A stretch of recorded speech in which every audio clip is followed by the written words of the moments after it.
really care if you use my name or don't, but I would rather just stay anonymous. The point of this isn't me, it's what I ignored. We live in a small town in Kansas. It's not a farm, but it's not in the middle of nowhere. It's the older neighborhood where every house is a single-story ranch with the same half-rotted privacy fences and sagging carports. We've lived here for 10 years. It's never not once felt unsafe. This all started with my daughter saying there was something walking on the roof. She's 7. At first I brushed it off as squirrels, branches, the usual stuff. We've had raccoons up there before. You hear bumps and scurrying now and then. Nothing weird about it. But she was very specific, and that's what's eating me now. The first night she brought it up, she came into our room around 2 in the morning. She wasn't crying, just kind of wired and shaky. "Something is on my roof," she kept saying. "Not like a cat. Whatever it is, it's big." I told her it was probably just the wind or maybe the neighbor's dog making noises outside, jumping against the fence. I walked her back to her bed, stayed with her for a minute, told her I'd listen. I didn't hear anything, so I tucked her back in and went to bed. The very next night, the same exact thing. From what I understood, she said it's going over her room and then over the hallway and then back. She traced the path with her finger on the ceiling. I listened that time. I sat there with her. I heard nothing. Told her again. Sometimes houses just make sounds. You're safe. We are right down the hall. A week goes by and she brings it up every other night. She kept telling us it waits until the heater shuts off, and then it walks. That line should have hit me harder than it did. That's not the way a 7-year-old talks about something imaginary.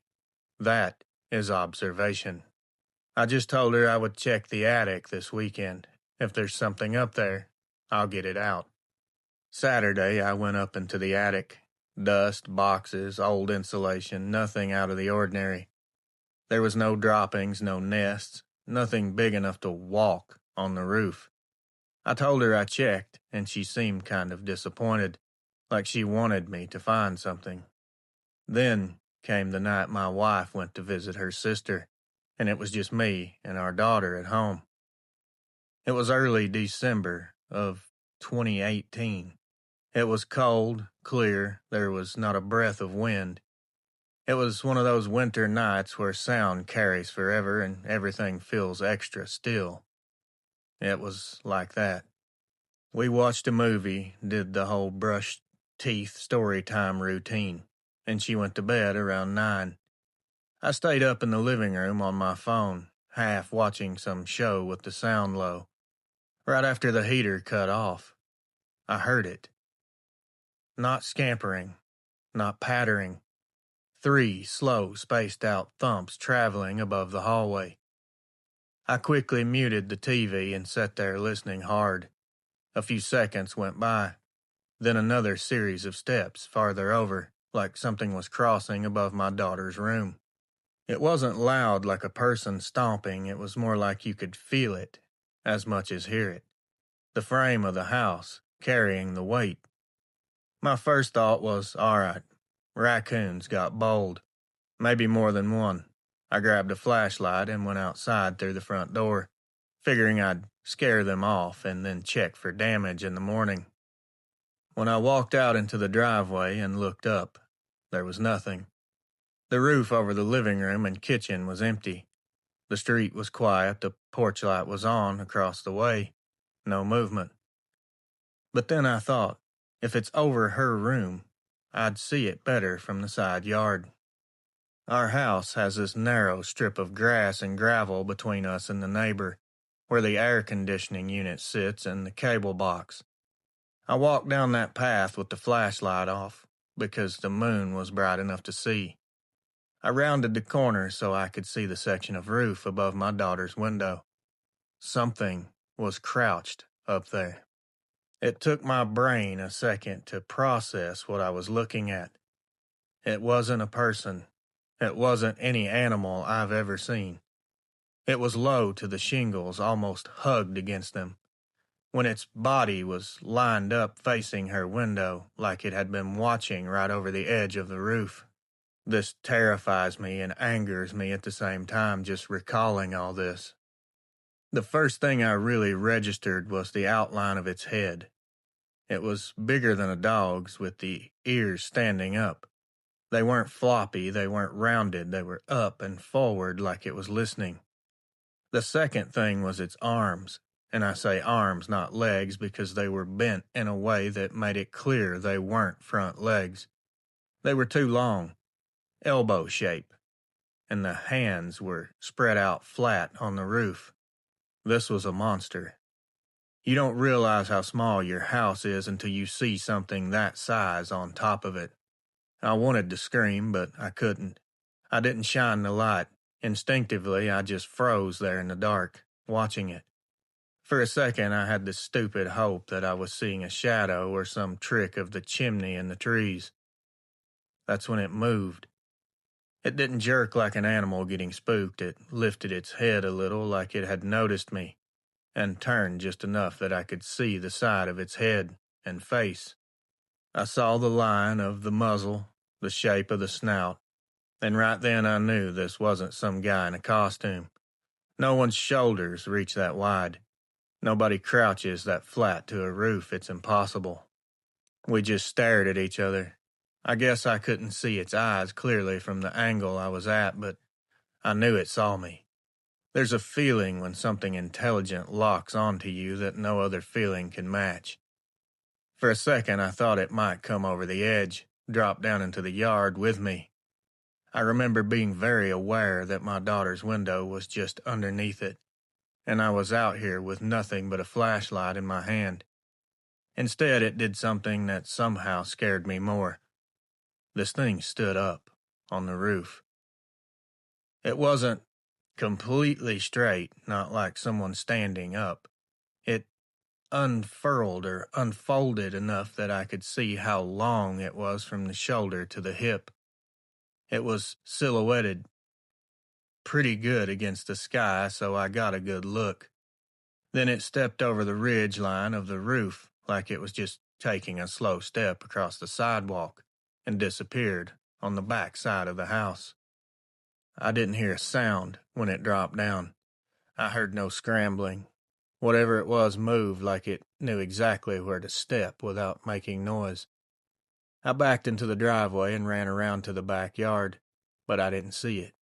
The gate was closed. The neighbor's yard was dark. It was just gone. I locked every door and window in the house, then went into my daughter's room. Thank God she was asleep. I sat in the chair in the corner and stayed there the rest of the night listening. I didn't hear the roof again. The next morning I went up on a ladder, told myself I'd find loose shingles or some sign that I'd just let my imagination run wild. The roof looked normal.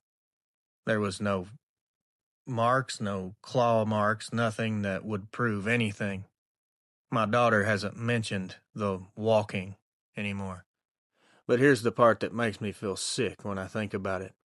Later that day she told me very casually over breakfast, "It got quieter up there when you went outside last night." I asked her. I thought she was asleep, but apparently not.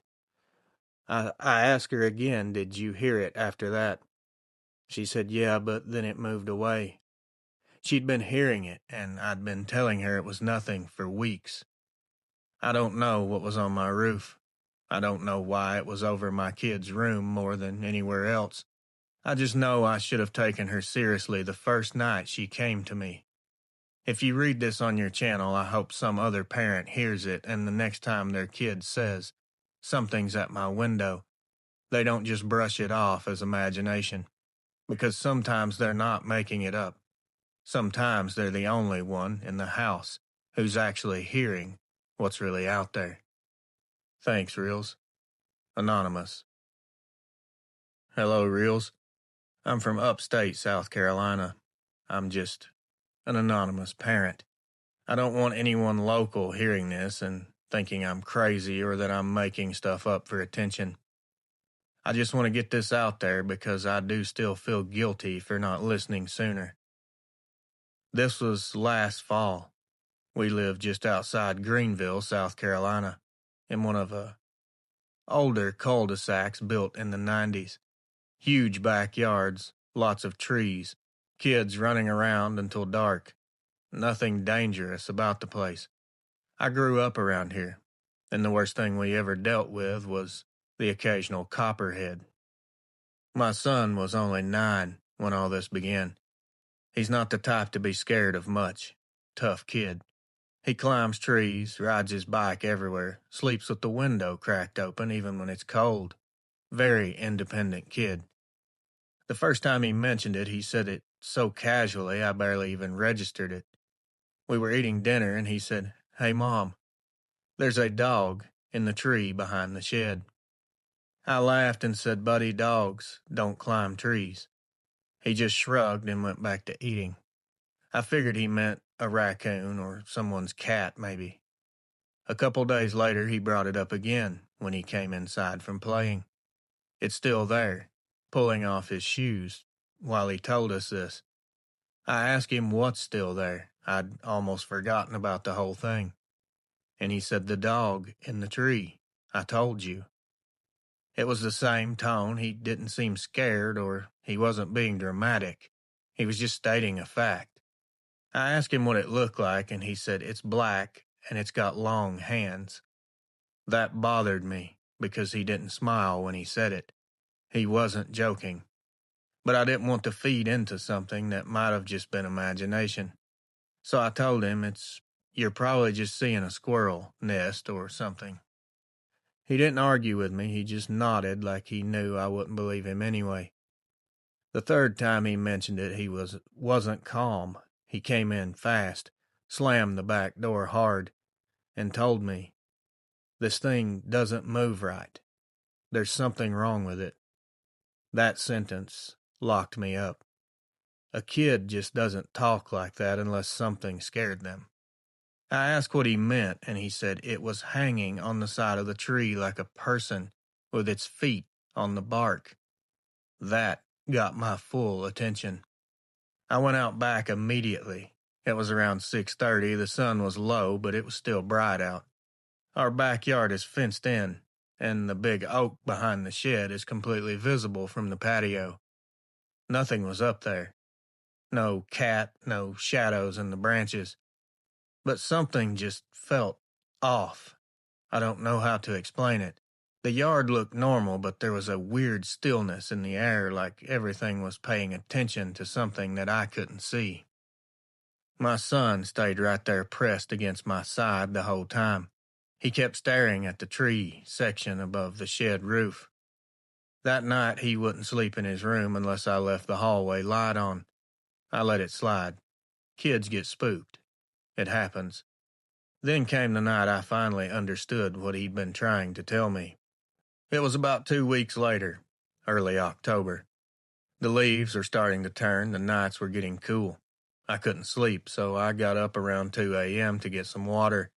When I passed through the kitchen, I noticed the motion light in the backyard was on. We have one of those cheap sensor lights on the back corner of the house. It comes on for stray cats, whatever moves out there. But usually those animals set it off on the ground, not high up. The light was shining across the yard and hitting that big tree behind the shed. And that's when I saw something moving up there. Not on the trunk, not on the ground, but in the midsection of the tree, in the limbs. Something was on the side of the trunk halfway up, hugging it like a rock climber. Except it wasn't a rock climber, because it was upside down. Its head was pointed downward toward the ground. Its arms were stretched wide, and its legs were bent in a way no person or animal should bend. It was clinging to the bark without shifting its weight, without struggling at all, just perfectly still in that position. I couldn't tell you why I didn't scream. I think my brain just completely shut down everything except observation. I just stood there in the dark kitchen with my hand on the counter, watching whatever that thing was hang on to that tree like a spider. The shape was really long, too long, actually. The arms were stretched out farther than a human would ever be able to reach. The legs were bent backwards, gripping the bark like they were made for climbing. It turned its head slowly. Not its body, just its head. It rotated upward in a position that just can't be real. Nothing has joints or can move in those positions. It looked toward the house, like it could sense me looking through that window.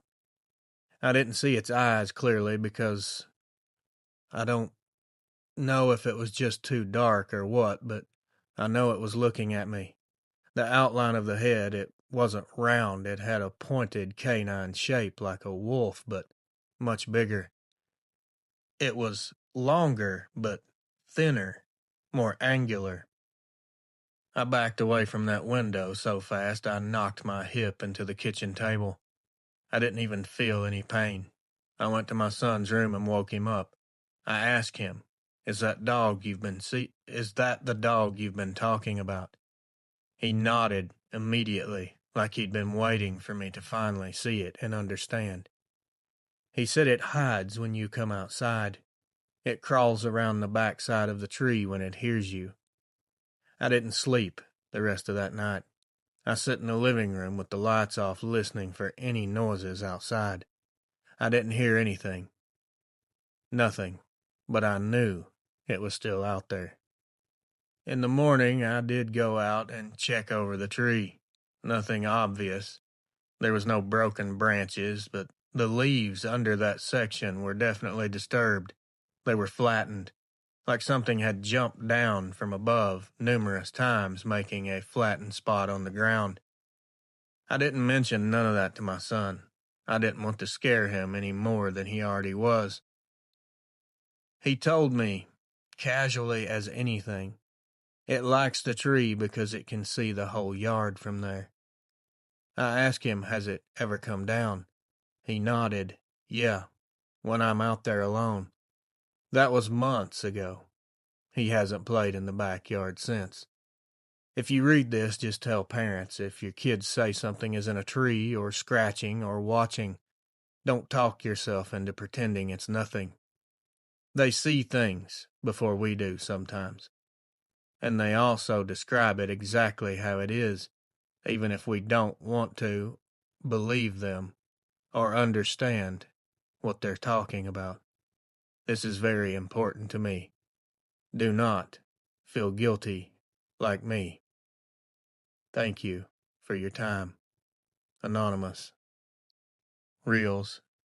I don't want my name put out there because honestly, I still don't know exactly what I saw. And I don't want people from my job or my neighborhood possibly hearing this and asking questions. I'm only writing this because the guilt eats at me. I just pushed it off too many times and brushed off too many warnings from my kid. If I'd taken him seriously from the start, I don't think things would have gotten as bad as they did. We live in northern Indiana, in a house built in the late 60s. Now it has thin walls, creaky floors, and a crawl space you couldn't pay me enough to squeeze into. My son was 8 when this happened. He's a quiet kid, not dramatic, not imaginative in that way, not in the way that he invents monsters. He's more of a take everything apart and rebuild it kind of kid. So when he started saying there was scratching inside the walls, I assumed it was just mice. It's an old house, wintertime, not exactly rocket science. The first time he said it, he was brushing his teeth and he paused mid-rinse. He looked down the hallway towards his room and said, It's doing it again. What is? The thing in the wall, he said. I laughed and said, Buddy, it's probably a mouse. I'll put some traps in the attic. He shook his head. No, mice don't scrape like that. They just skitter. That was something that I didn't know what to say back to, because he wasn't scared. He was analyzing this situation, like a noise problem, not a monster. I told him I'd check it out. Of course I didn't, because I forgot, and moved on to other things. 2 nights later, he came into our room around midnight and stood there in the doorway, just pale as a ghost. He said it's behind my bed, the scratching. We went to his room together. I stood there with my hand on his shoulder, listening, willing the house to stay silent so I could prove him wrong. But I heard it. Not like tiny mouse claws, not like termites. This was slower, dragging, almost like someone pulling their nails across the inside of the drywall. It came from the lower part of the wall behind his bed. I knocked on it and said, yeah, that's probably just something trying to get in from the cold. I moved his bed a foot away from the wall and told him he'd be fine. He didn't say anything, but he didn't look very confident or at ease. Days went by. It just got worse. Eventually, the scratching started happening during the daytime, not just at night. It would move, sometimes behind the bed, sometimes up by the window, once near the closet. It wasn't fast or constant. It was like something was testing the wall, mapping it out. My son stopped wanting to play in his room. He dragged his Legos into the living room. He started asking to sleep on the couch. Every time I would ask him why, he said the same thing. It wants to come through. I should have paid attention. God, I wish I would have paid attention. I should have taken the drywall off the studs and looked. I should have checked that crawl space, but I told myself it was drafts, temperature change, animals, anything I could believe instead of the weird truth that was staring me right in the face. In everyday life, you don't first assume that every sound is some kind of mythical monster or some creature that people don't believe exists. Then came the night everything snapped into place. It was Sunday, around 9 p.m. My wife was still at work. I was cleaning the kitchen. My son was in the bathroom, brushing his teeth before bed. I heard him scream. It wasn't scared, it was more angry. He was screaming, "Stop it," over and over. I ran down the hall thinking he'd dropped something or slipped and fell. He was standing in the doorway of his room, staring dead at the wall by his closet. He said, "It's getting louder," and it was. Not scratching this time, pounding, thumping, something hitting the wall from the inside, not like it was trapped, more like it was getting impatient. I told him to go to the living room. He did, staring over his shoulder the entire way down the hall. I stood there alone and listened. The knocks always came in 3, slow, hollow knocks, and then it would go silent for a few seconds and do it again. Something in my stomach went cold, like I'd swallowed ice cubes. That wasn't a raccoon. That wasn't anything that belongs inside of a wall. I got a flashlight and went outside to check around the house, thinking I'd find an animal wedged under the siding or in the vents. What I found instead was the crawlspace access panel cracked open. I hadn't opened it. My son hadn't. And my wife hates that thing as much as I do. The screws weren't stripped or broken. They were turned, loosened like a person with strong hands had worked them out quietly. I crouched down low where I could see and shine the light inside. I saw dirt. I saw old insulation and the underside of the house. Then I saw a set of eyes staring back at me. Not shiny like a cat or some other animal. They weren't bright, they were just faint, reflective, low to the ground at first, then they rose slowly until they were level with my chest, even though whatever they belonged to was still inside that crawl space. Something was crouched under there, something tall enough that it couldn't stand upright, but big enough that it had to fold itself to fit. I couldn't make out the shape, only the rough outline of a head. It was definitely a canine shape. I backed away and the dirt shifted as it moved. This thing was silent, but it was big. I shut the panel and shoved a concrete paver in front of it so hard I scraped my hand. I didn't tell my kid what I saw. I just said we're sleeping in the living room tonight. We're going to have a sleepover out here with the TV. He was quite happy about this, so it took his mind off of the problem. But around 2 in the morning, we heard something again. It wasn't inside the walls, it was outside. It sounded like it was behind the garage. I sit there on the couch with my son asleep against me and just listened as it moved back and forth across the gravel, like it was trying to decide what it was going to do next. I think it wanted to find a way inside. The next day, I took a vacation day off work and sealed every possible entry point to that crawl space with screws, anchor bolts, and steel mesh. I moved my son's bed against a different wall. I stopped pretending things were fine. The scratching has not happened since. The thumping hasn't either. But there are some late nights where I hear gravel moving behind the garage, and I know it's not the wind. And every time I hear it, I remember my son saying, "It wants to come through," and I hate myself for not listening sooner. If anyone out there, if you share this, has kids who say something's in the walls or behind the house or anything weird watching them, please listen. You don't get second chances with this kind of thing. Appreciate your time.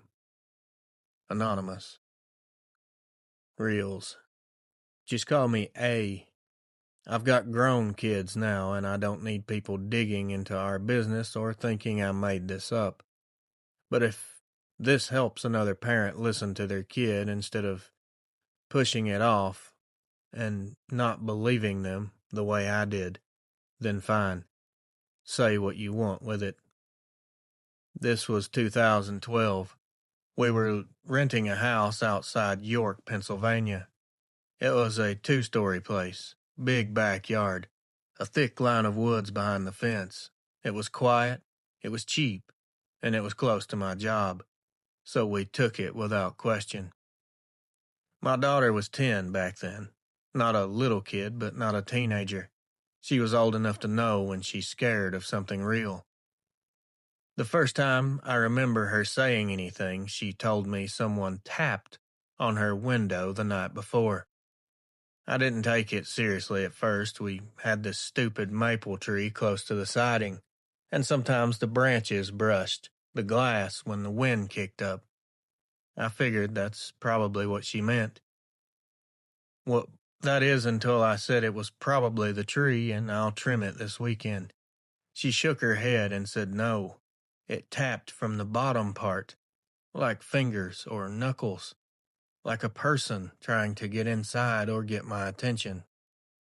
At the time, I was half distracted getting ready for work, and I said maybe a squirrel jumped on the windowsill. She just looked frustrated at that point, like she could tell that no one was going to take her seriously, so she walked away. A few nights passed. She came into our room sometime after midnight. She had her arms crossed and stiff like someone holding in the cold. It knocked again, 3 times. I asked her, "Did you see anything?" "No, I just heard it, and then I heard someone breathing." I was furious. I thought this was some kind of creeper person at my daughter's window. I went into her room, checked the window, checked the backyard with a flashlight. I didn't find anything or anyone.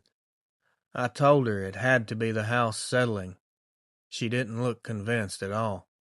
But she didn't argue and went back to sleep. Over the next couple weeks, the knocking became the only thing she talked about before bed. "Can I sleep with the door open? Can I leave the hallway light on? Can you stay downstairs for a little longer?" I wasn't thinking monster. I was thinking anxiety, maybe school stress. Hopefully not some creep. 10-year-olds can get spooked, and I assumed that's all it was. One night everything changed, however. It was early October. It was cold enough that everyone's windows were staying shut. My wife was out with some friends and my son was already asleep. I was in the living room watching a TV show when I heard something upstairs. It was this solid thud followed by a soft clicking sound. I turned the TV off. Another click, then another. 3 in total. It sounded to me like fingernails or claws on glass. My entire stomach dropped to my feet. I set the remote down and walked up the stairs, slowly, quietly, trying not to creak the boards. My daughter's room is the first door on the right. The hallway was dark, but I could see a faint glow from her nightlight under the door. When I got close, I could hear her voice, low and shaky. She was crying. She kept saying, "Please, go away. Please, go away." That shattered me. I opened the door and she was sitting upright in her bed, blanket clutched to her chest, staring at the window like she was afraid to blink. I followed her gaze, and there it was. There was a face pressed against the bottom corner of the window. Not dead on, all I could see was part of it. The side of a snout, a dark cheek, a long shape tapering into something that wasn't human, and an eye, just one. It was reflecting the street light that back at us like a predator's eyes. It wasn't fogging the glass, it wasn't panting, it was dead still, just staring at my daughter like I wasn't even in the room. It was fixated on her. My body reacted before my brain did. I screamed, loud enough to wake the neighbors, and lunged forward. The thing jerked back instantly so fast I barely saw the movement. The blinds snapped forward from the sudden motion. I grabbed the cord and yanked them up. The yard was empty. It was just dark, and the silhouette of the fence was all I could see. I ran downstairs and busted out the back door with my flashlight and my handgun. The cold hit me hard, but adrenaline pushed me through it. I scanned the yard, the fence, the wood line. Nothing was moving. I stepped forward, and the grass under her window, I could see where it had been standing. It was completely worn down. It was pressed like it had been sitting or leaning there for quite some time. It hit me very hard. This thing had been coming back, making a routine of it. Definitely more than once. Probably more than just the nights that she complained.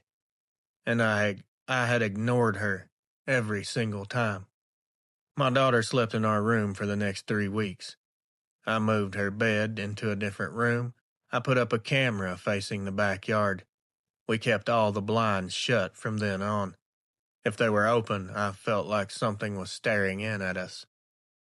The footage never caught anything clear, just shadows and once this quick flick of something tall moving behind the shed. But I know what I saw. I know what pressed its face against that window, inches from my kid. It was definitely a Dogman. There's not a question in my mind. The worst part, though, my daughter didn't even seem surprised at all. She just said, "I told you." If anyone hears this, listen to me closely. If your kid is having problems sleeping, if they're telling you there's something tapping on the window at night, even if it's not a Dogman, it could be something just as bad or worse. Do not ignore this. Trees or animals, or imagination, none of this should be ignored. Whatever was outside my daughter's window wasn't an animal. Well, not a normal animal, anyway. And it was not a person messing around, which was my first thought. It wasn't knocking to be friendly. It was knocking to get her attention, to see if she'd come look. I think it wanted to lure her outside, as hard as that is for me to think about. That's the only conclusion I have. 'cause it could have easily busted in whenever it wanted. It's like it was a game, like it wanted to see if it could coax her outside. Thank God, she was smart enough to not go. Anonymous. Hey, Reels. You can not use my name, but you can use my initials. Just for safety purposes and privacy reasons, just say TT. I don't want people thinking my kid imagined this or that I coached him into saying anything. I ignored him for way too long, and the only reason nothing happened to him is just pure blind luck. Unfortunately, that's something that I myself will have to live with, and hopefully this might help someone else not have to live with that. We live about 20 minutes outside Macon, Georgia.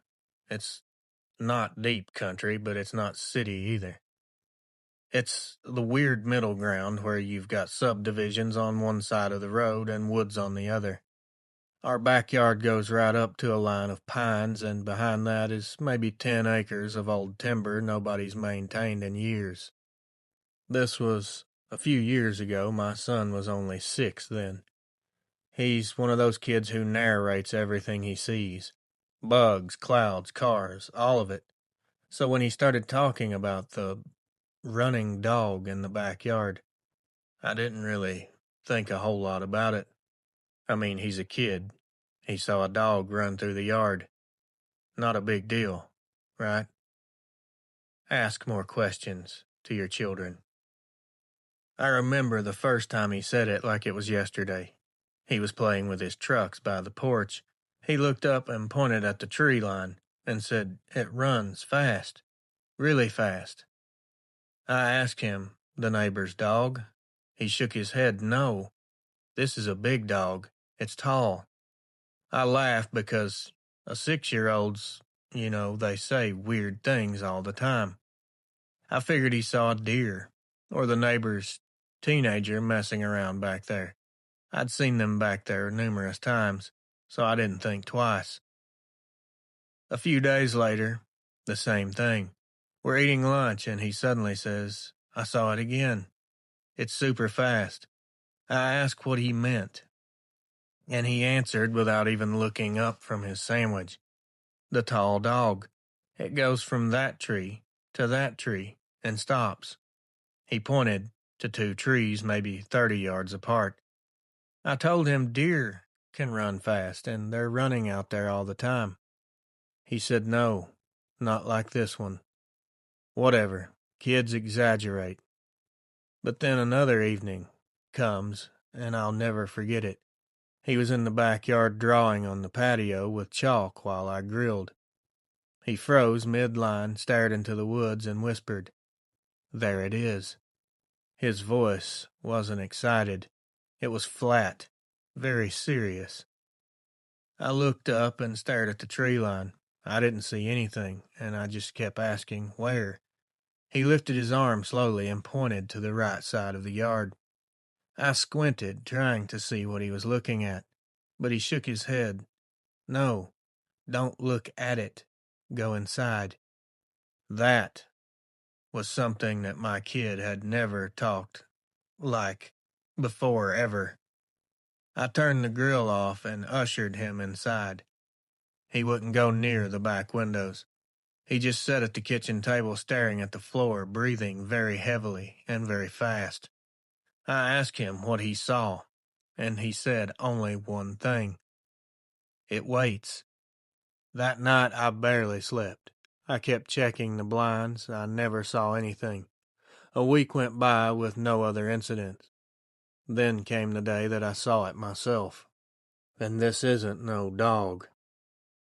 It was a Saturday afternoon. It was bright, clear, warm. My son was inside watching cartoons, and I went out back to dump grass clippings over the fence line. I do it all the time. The wooded lot behind us is basically a compost pile at this point. I had one foot in the grass and one still on the gravel when I heard something move. It was like a burst of wind through dry leaves. I looked up and saw, for maybe half a second, Something extremely tall cut across the trees. This thing was too fast. It was almost a blur. It wasn't running like a person. It moved like an animal built for speed, but it was running upright. It had a very long stride, a huge stride, actually, and its shoulders and head were leaned or hunched forward. It crossed maybe 20 feet of woods in a blink and disappeared behind a thicker cluster of trees. I just could not believe it. But it stepped out again, farther down the line this time. But only the outline. This thing was blacker than black. It was backlit by the sun coming through the trees. It was tall, it was thin. Its arms were just long and skinny, nasty looking thing. Its head was shaped like a dog or a wolf. It reminded me of a German shepherd. It didn't look directly at me, not that I could tell, but it stepped from shadow to shadow like it knew exactly where to move so I couldn't get a full look at it. My heart was pounding so hard I could hear it in my ears. I had this overwhelming feeling of dread. I backed up toward the house, dropping the grass bag without even realizing it, or even caring.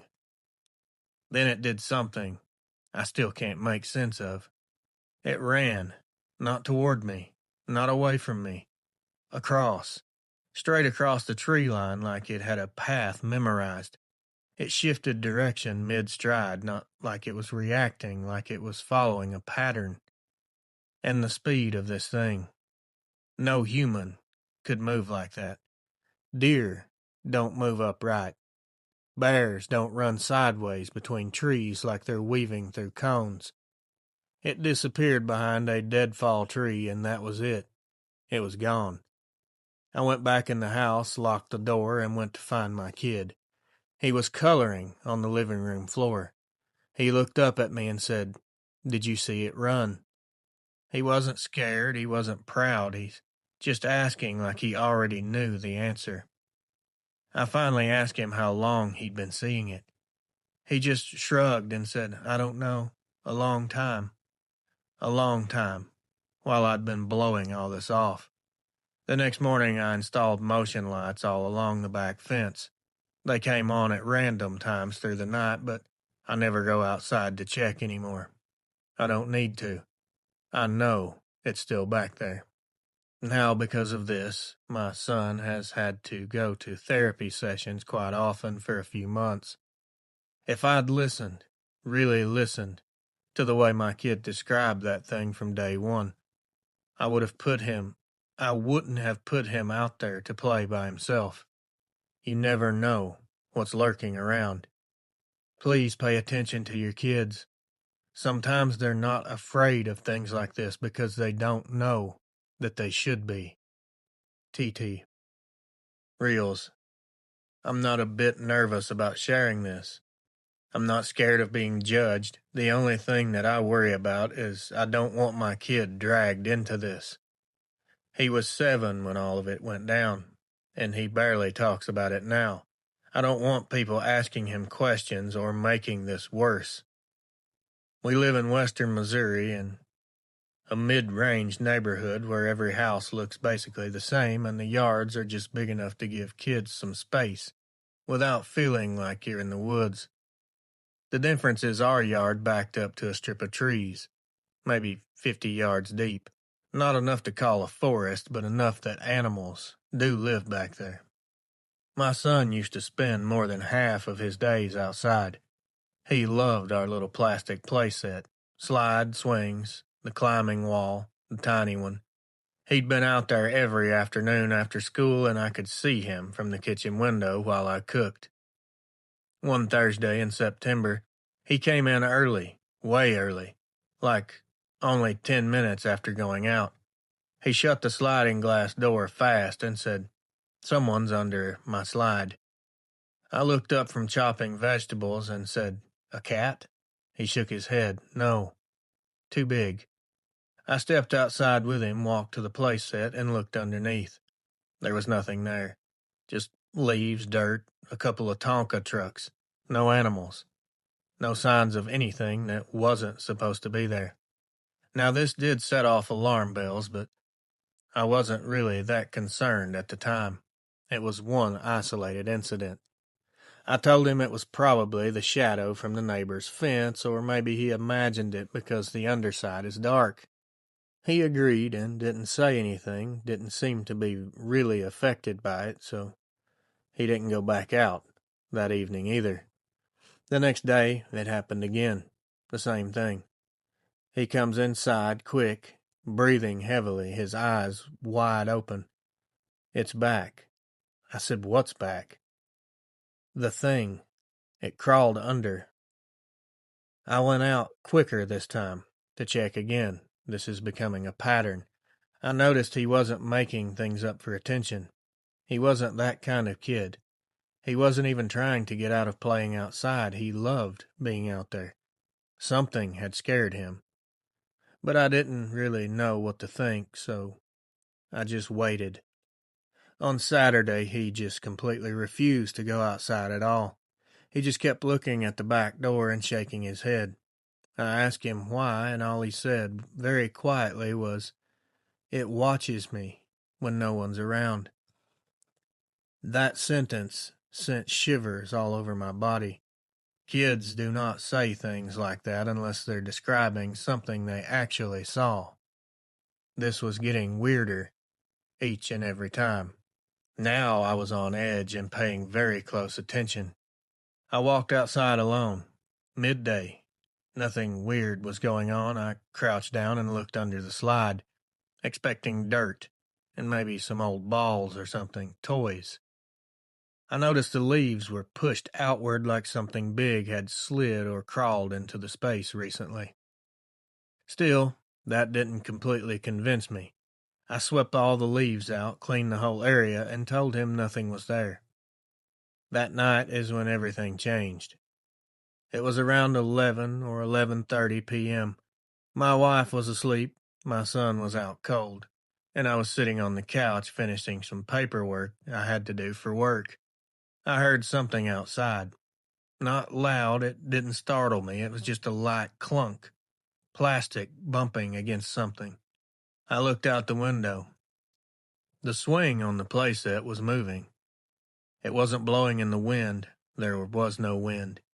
It was moving like someone had brushed past it really quickly. I immediately got up and turned off the living room light. I stood behind the curtain. The yard was dim, just the porch light hitting part of the grass. I did see something crouched under that slide. My heart skipped a beat. I thought it was a black bear cub because of the shape, but then I realized three things instantly. It was too tall, even when it was crouched, to be a cub. Its back was arched upward in a way that wasn't right for a bear. It was facing the house, full on, like it was waiting for someone to come out. I couldn't see its face dead on because the underside of the playset was in shadow, but I could see the outline of its head. It was pointed, not wide like a bear's, not round like a human, more like a dog's, but twisted, longer, leaner, sharper angles. Its arms, yes, arms were forward, bent like a person kneeling, except the elbows were too high, and the forearms were too long. The hands were pressed against the ground. It slowly lowered its head until it was almost touching the dirt, like it was looking under the slide toward the house, like it was checking to see if someone was coming out. It wasn't moving randomly, it wasn't sniffing around, it was waiting. For what, I don't know. But it was focused 100% on our house. I backed away from the window without making a noise. My pulse was pounding in the sides of my head. I didn't want to wake my wife. I didn't turn on lights. I just stood there in the hallway listening to the hum of the fridge and the silence outside. I didn't know what to do. I didn't know what I was dealing with. After about 30 seconds, I heard the plastic slide flex hard. It was bending, followed by something heavy brushing against the ground, then nothing. I waited 10 minutes before checking again. It was gone. The next morning I went out with a rake to make it look like I was cleaning up under the slide. There were clear impressions in the dirt. They weren't clear prints or any claw marks, just 2 deep spots where something had rested its hands. You could clearly see they were handprints. The space smelled awful, too, like wet fur and urine. I didn't let my son play outside alone after that. He told me later, very matter-of-factly, it likes the dark part, where people can't see it. I asked him if it ever tried to come closer. He shook his head no, and said it just watches me. That was the worst thing that he could have said. It wasn't chasing him, it wasn't making noise, it wasn't trying to get him into the house. It was sitting under a playset in broad daylight waiting for him to come close again. That knowledge gives me nightmares and keeps me up most nights. If anyone is hearing this and you have kids that say they see or hear weird things, don't tell them it's shadows or imagination. Do not ignore it like I did. Sometimes the reason you don't see it is because it's hiding exactly where you're not looking. Thanks, Reels. Anonymous. Hello, Reels. I'm not someone who scares easy, and I definitely don't jump straight to monster stories. But I did see one of these things one night. I'll go to my grave knowing that they're real. I don't care what anyone says. I know what I saw with my own eyes. We live in eastern Kentucky on a little ridge house that sits about 3 feet off the ground. There's a long wooden porch on the front, high enough that you can crawl underneath it if you really wanted to. When we bought the place, the inspector told me, animals will get under there sometimes. Keep the lattice tight. I did. I screwed the edges down and I checked it every spring. My son was 5 years old. A small kid, he was quiet, very polite. He'd played out front with his toy trucks on the porch while I fixed things around the yard. Nothing strange about our home or property. The first time he mentioned something breathing under the porch, I didn't even look up from what I was doing. I grew up in the country, so I'd heard possums and raccoons. I told him it was just an animal, nothing to worry about. He shook his head and said, no, the breathing is big. Kids hear echoes weird, air moves under porches. I just ignored it. It was nothing to concern me at the time. But a week later, he started talking about it again. This time he ran inside, white as a sheet. He kept saying, it's closer now. I kept asking him what he was talking about. Had he seen some type of animal to describe it to me? He pointed towards the porch door and said, it's crawling under the boards. I can hear it. That got my attention a little. Not fear, I was just getting annoyed. I thought a stray dog had came around and now took up the place and gotten in and was scraping its back on the underside of the planks. Just what we needed. Some stray dog. I told him I'd check. Of course, other things happened that day and I didn't get around to it. He refused to go out or even play on the porch after that. He'd bring his toys inside and play in the hallway. Anytime I opened the front door, he'd watch the porch like he was waiting for something to poke its head out. I wish I could go back and take this more seriously. It done mental damage that is irreversible, to me and him, more importantly. One night, around 1 a.m., I woke up thirsty. The house was dead quiet. My wife was snoring lightly. I remember it clearly. I walked out to the kitchen to get something to drink and passed by the living room window, the one that faces the front porch. I started hearing steady breathing, and for something to breathe that loud to hear it that far away and through a wall. It has to be something extremely large. It sounded like it was coming directly from right under the floorboards. I stopped beside the window and listened. In, out. Slow and controlled, like something settling itself. Then I heard something move again. The wood flexed. I moved the curtain just a little with one finger to look out toward the gap under the porch. I immediately caught a set of eyes.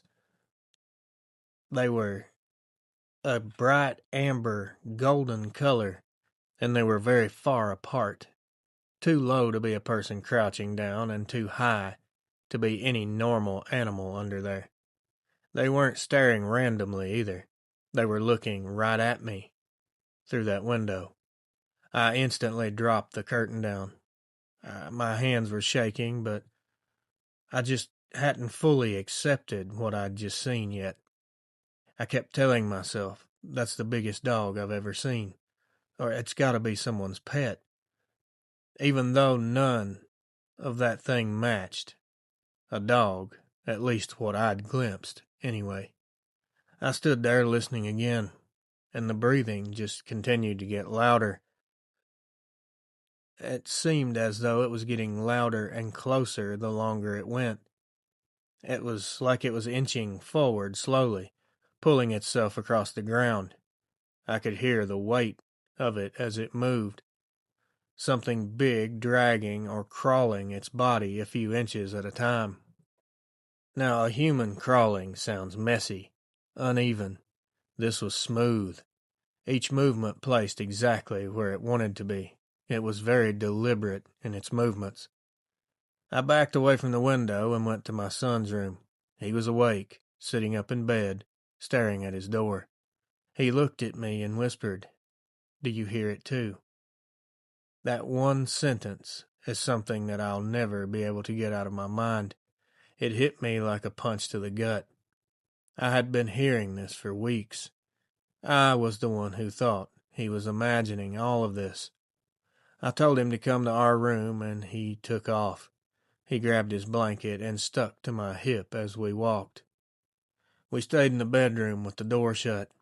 I didn't turn on the lights. I just sat on the edge of the bed listening to the faint thumps of wood shifting as something crawled beneath the porch boards outside the living room. At some point it stopped. Not like it wandered away, like it just froze in place. No more breathing, no more shifting. There was no sound. And that silence almost broke me, because I didn't know what to expect next. As soon as the sun came up, I went outside with a crowbar. My heart was beating so hard I could feel it in my teeth. I pried that lattice up and crouched down to shine my flashlight underneath.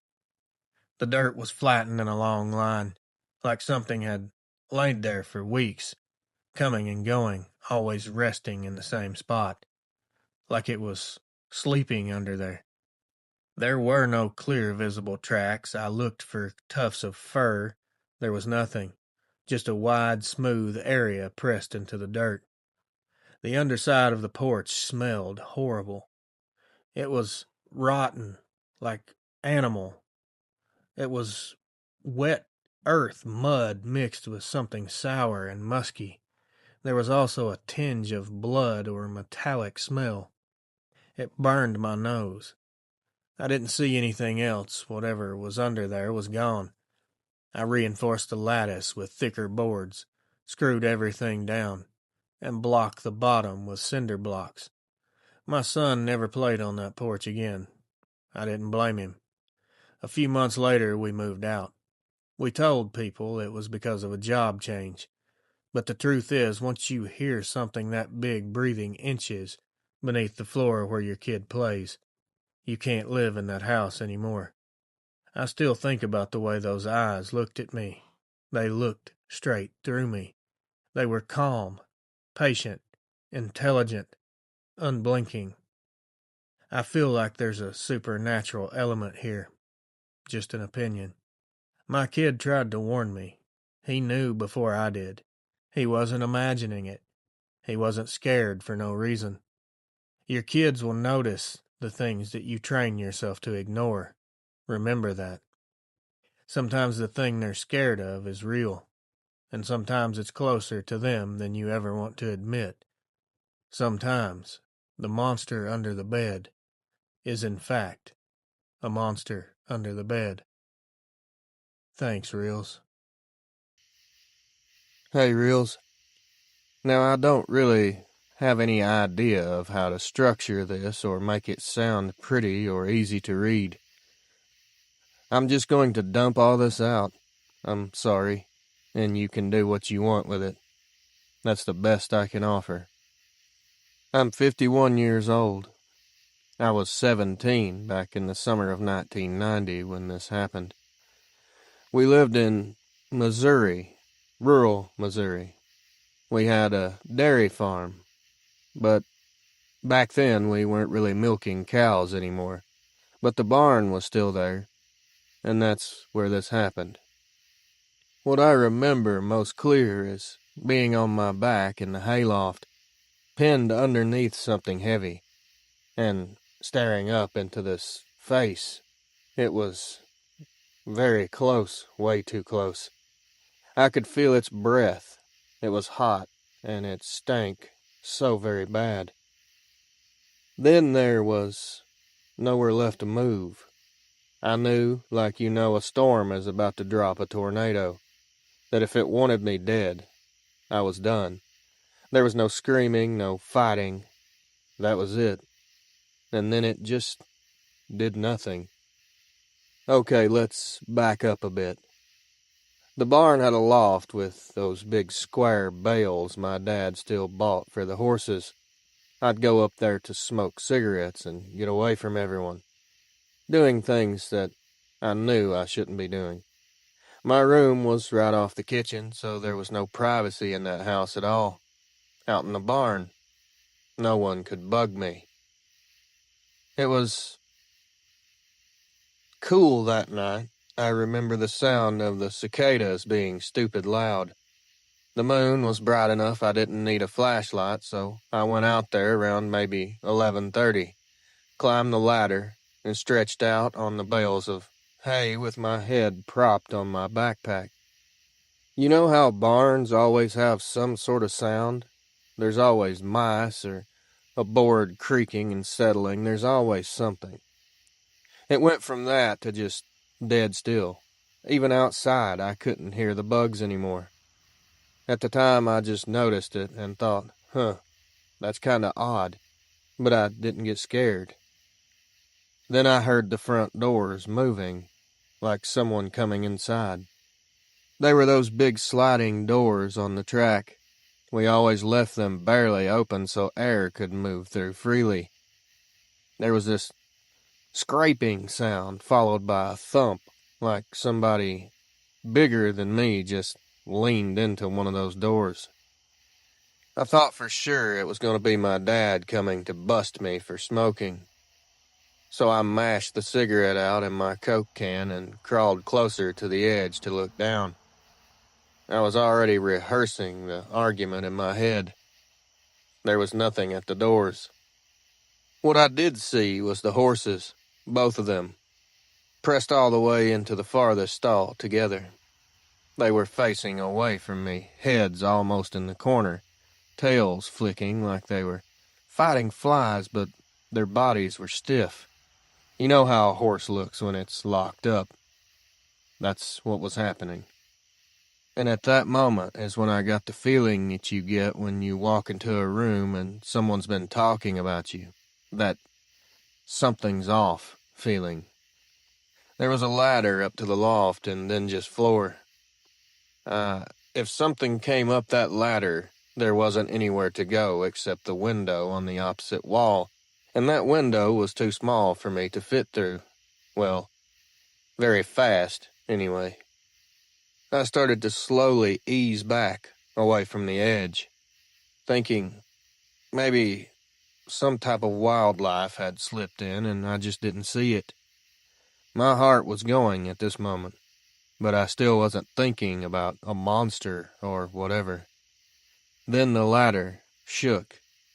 This wasn't a creak or a shuffle, a full rattle like someone big put some weight on the bottom rung. I just couldn't do anything, so I froze right there on the spot, on my hands and knees, and watched the top of the ladder, waiting for whatever was coming to appear.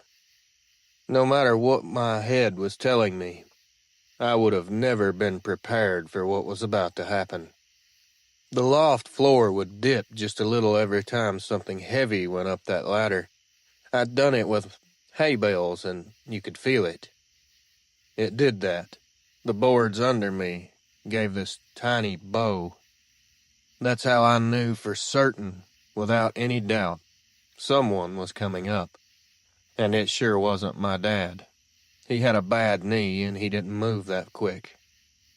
I backed up until my shoulders bumped the stacks of hay behind me. I remember the hay scratching the back of my neck because I was sweating and it stuck to me. I stayed low. I don't know why, I just didn't want to stand up and make myself a bigger target. What pulled into view first wasn't a hand, it was, I don't know, a paw, I guess. But it was not normal, it was wrong in many different ways. It hooked over the top of the loft floor. It had pads like a dog, but it was longer, almost like fingers. There were claws, but they weren't curved like a cat. They were more straight, like thick black nails that had been filed down to a point. I had lost control of my bodily functions. I had already started tearing up and crying before I even saw the rest of this thing. This head comes up over the edge, and the only way I can describe it is if you shaved a wolf and stuck the skin back on too tight. The snout wasn't crazy long, but it jutted out enough there was no mistaking it. The ears were up, but they were pinned sideways like it was annoyed. I could see the shine of its teeth, even with its mouth mostly closed. Its eyes were dark, but there was a shine like oil caught in a flashlight beam. They were focused, not looking around, not sniffing. It was looking dead at me. I couldn't scream, I couldn't move. All I could do in my head was think, I'm dead. That's it. No one's even going to find me until the morning. It hauled the rest of itself up in one smooth motion. A big grunt. Just up there. It was bigger than any man I've ever seen. The ceiling in that loft was low, and it had to hunch its shoulders forward. It started towards me on two legs. I remember every step because the boards pushed down, and I could feel that through the bales. Then I was hit with a smell. Wet fur, but also something metallic and sour like old blood. When it got close enough, it lowered itself down almost like it was going to crawl. Now it was on all fours, but the way the shoulders moved wasn't right for a normal animal. It came right up until its face was maybe 2 feet above mine. That's where I flash back to the start of this email. I was on my back by then. I'd given up. I don't remember consciously laying down. I was just suddenly there. Its front paw/hand was on my chest, pressing me into the hay. It wasn't pressing down hard enough to crush me, it was just holding me there, so I couldn't move. Those claws pricked through my shirt without breaking skin. It leaned in and it sniffed once. A slow sniff. I could feel the air move over my cheek and into my ear. My whole body was shaking, but I couldn't move anything but my eyes. No one believes any of this when I tell it, but I don't really care. Its expression changed at this point. At first it looked angry, or at least keyed up. Its eyes were wide, lips pulled back a little, then, while it was staring right into my face, it did this tiny head tilt like a person hearing something off in the distance and rethinking their plan. I felt the pressure on my chest ease up. It made this low sound. Not a growl, not what I would call a growl, more like when a big dog lets air out through its nose. You know that sound. I swear to you, it felt like it was making a decision in real time. I don't know if this was a thought in my head or a voice. It's so weird to think back on this. But in my head, clear as day, I had this thought. It's gonna let me go.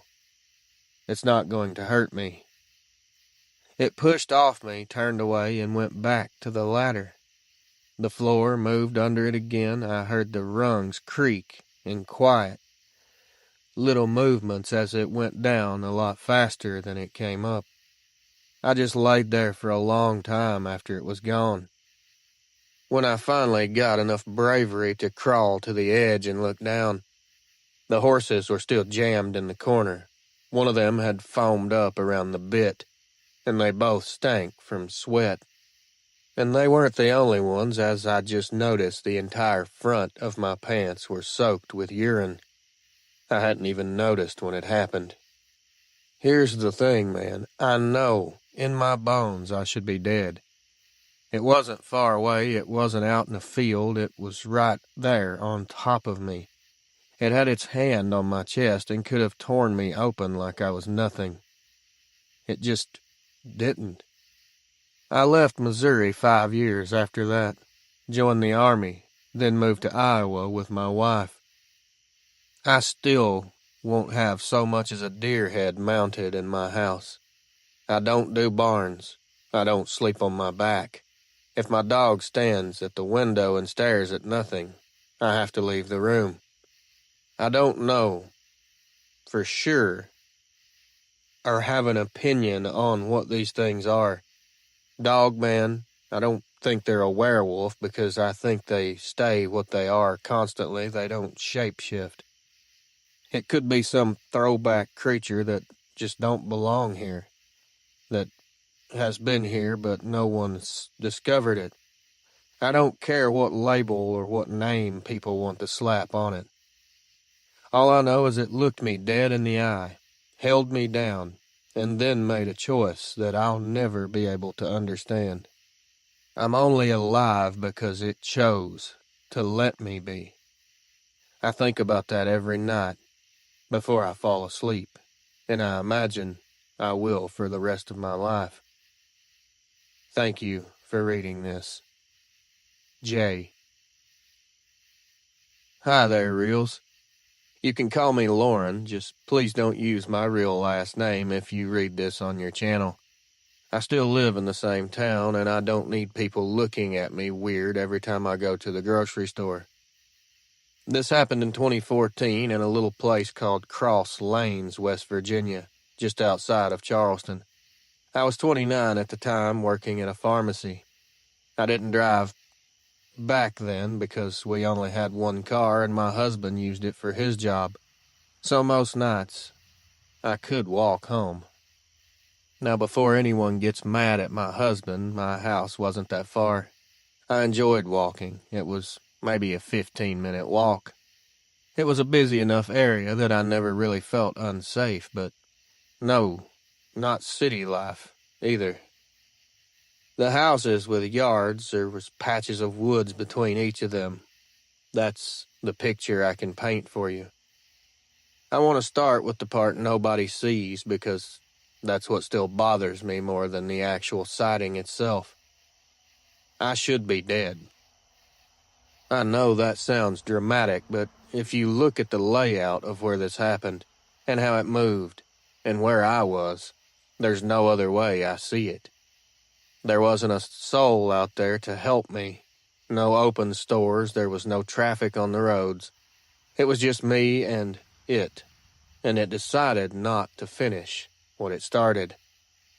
Okay, the night.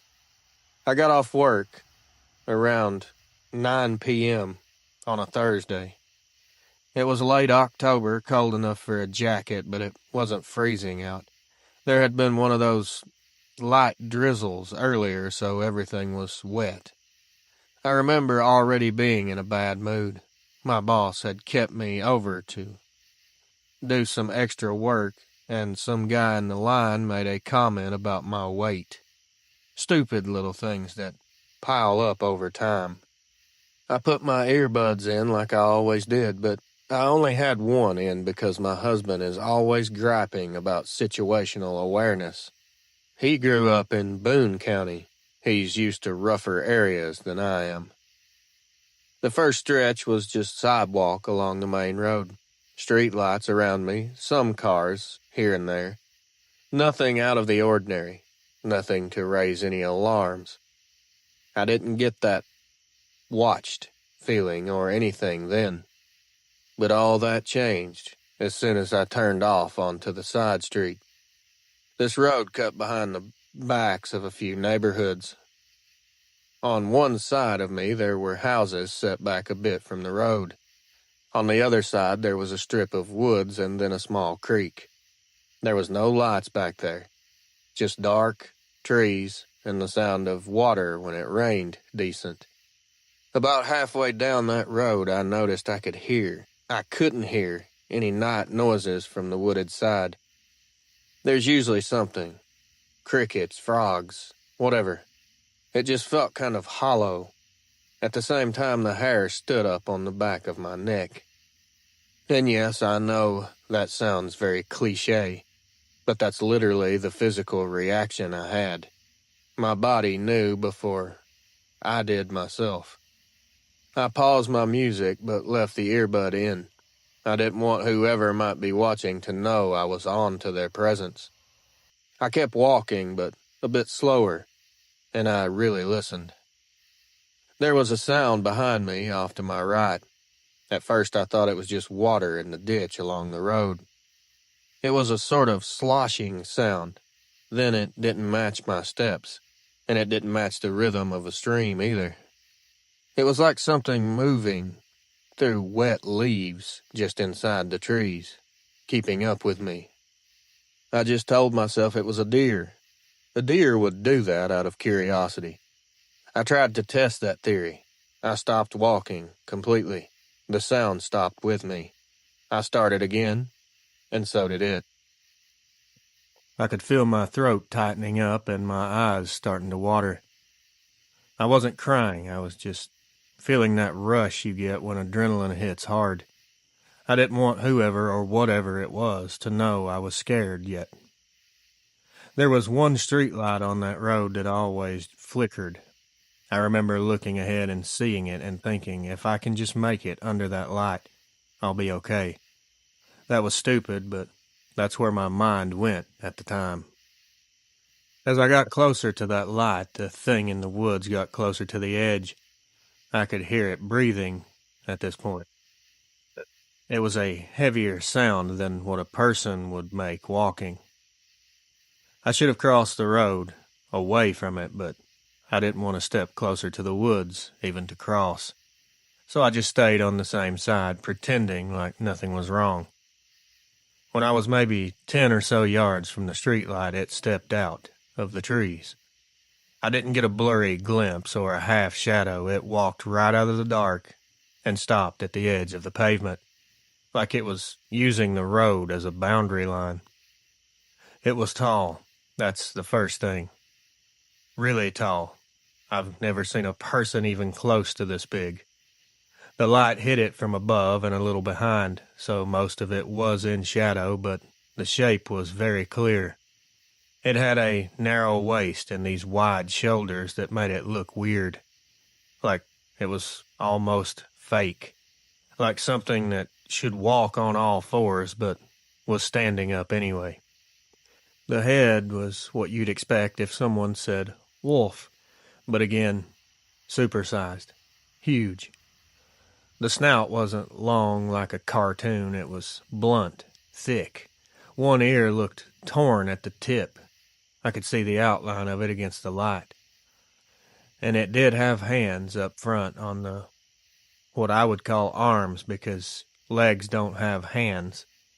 They were hanging down low, directly at its sides, like limber noodles. I could see its fingers moving. There was fur all over, but shorter hair on the arms. It wasn't some guy in a mask. The way the muscles moved under its skin when it moved, its weight wasn't something you could fake. We just stood there, looking at each other. I was close enough that if it took 3 steps, it would have been on me. I didn't even think about running. It was too close to even bother. My legs wouldn't have done it anyway. We were angled so that the only thing between us was maybe half a driveway's width of space. I remember thinking, at that moment, this is it. This is how it happens. My husband is going to be a widower, and no one is going to believe what he tells them. Or worse, no one will even know because I'll never be found. It lowered its head down just a little, like it was smelling something. It was just watching me, standing there like a statue. I don't even know how long this went on for, but it felt like 10 minutes, but it was probably well under a minute. It did something next when it took a step back. It was just one step. It was enough that it wasn't on the pavement anymore. It was just standing half in the ditch and half in the brush. It looked away from me down the road toward my house, and then looked back at me again. If that was a person, I would say they were telling me, go home. And that's exactly what it felt like. Permission. I walked. I didn't run. I didn't look away from it until I had to, so I didn't trip. I just moved forward like someone trying not to spook a dog. It stayed right where it was. When I got to the next intersection and finally forced myself to turn around, it was gone. I don't mean I saw it go back in. I mean there was just nothing there. The trees were still, and the night noises started back up again. I made it home, and my husband said I looked like I'd seen a ghost. All I could manage to tell him was that a big dog scared me near the road. I didn't tell him the truth until a year later. For anyone that hasn't had your own encounter and you feel this is wrong to not tell your loved ones or your close relatives, this is a lot harder to talk about than what you would think. You wouldn't understand unless you've had an encounter yourself. Since that, my life is technically fine. We had another kid. I still work at the same place. I still walk sometimes. But I'll take a different route, and I hate every second of it. The part that keeps me wondering through the years is if this thing wanted me, if it was as evil as people say, or aggressive, I would have been done. There was no one around, no cameras, no traffic. It could have taken me easily into the trees, and that would have been that. Instead, it stepped aside and let me pass. I can't tell if that was mercy, boredom, or something else. I don't even know which answer would bother me more. All I know is I feel like I'm living on borrowed time now, from a thing that shouldn't exist in the first place. Much love, Reels. Lauren, West Virginia. Reels. Let me skip all the intro stuff and formalities and get straight to it, because this is the second or third time I've tried writing this, and I'm not happy with either one. I'm just going to send this one, even if it sounds like a mess. I live in northern Minnesota now, but this happened when I was 14, back when we lived in eastern Kentucky. I'm 38 now, if anyone cares. This was out near Jackson. I'm not sending this to tell you about some cool encounter. I'm sending this because I feel like someone needs to hear it. My little brother had no idea how close he was to dying that night, and I'm the only one who saw it, and I don't know why it focused on me instead of him. So this doesn't start in the woods, it starts in my basement. My wife asked me why I never let our kids camp out in the backyard. That seems like a nothing question, right? People do that all the time. But when she said it, I had a full-blown panic attack. I couldn't breathe. My ears started ringing. The whole 9 yards. She thought something was physically wrong with me. I ended up blurting out, "I'm not doing that again. I'm not watching another kid almost get taken, especially mine." She had no idea what I was talking about or what I meant, so I had to finally tell her what I'm about to tell you. We grew up on a narrow dirt road with maybe 5 houses on it. Behind our house there was a strip of woods and then a steep hill going up. We didn't own much land, but as kids, you just treat all the woods like your playground. My brother, we'll just call him Kyle, is 3 years younger than me. I know you said in a video you don't like that names are used. I'm just telling you his real name, but I'd like for you to change it if you do read this. He was the one who always wanted to camp. I liked it, okay, I guess, but I was more into video games even back then. He begged our mom to let us camp out one Friday night in the backyard. She said fine as long as we stayed inside the fence and kept the house door unlocked. We set the tent up near the back fence. You could see the woods if you unzipped the door and leaned out. It felt wild enough for him and close enough for me that I wasn't nervous. The night goes on. We were playing cards, flashlights. I remember it was one of those big yellow flashlights with the square battery you clip on it. At some point we both fell asleep, with the light still on, shining at the tent wall. Here's where the order of things gets muddled because of how my brain remembers all this. I woke up because I thought someone said my name. It wasn't loud, it was like hearing your name in a crowd and you're not sure if it was real or not. I opened my eyes and the tent was lit up from the flashlight still going, but it was dimmer now due to the battery getting low. The first thing I noticed was that my brother wasn't next to me. He had been on my left, crammed into a sleeping bag that was too small. Now there was just this dent in the blanket where he had been. I sat up, looked around inside the tent, and he wasn't there. He wasn't anywhere. I could see the zipper was open at the bottom just a few inches, enough for a kid to wiggle out if he really wanted to. I did not immediately go to Bigfoot or some type of monster in the woods. I thought the little idiot went inside to get a snack and left the zipper open.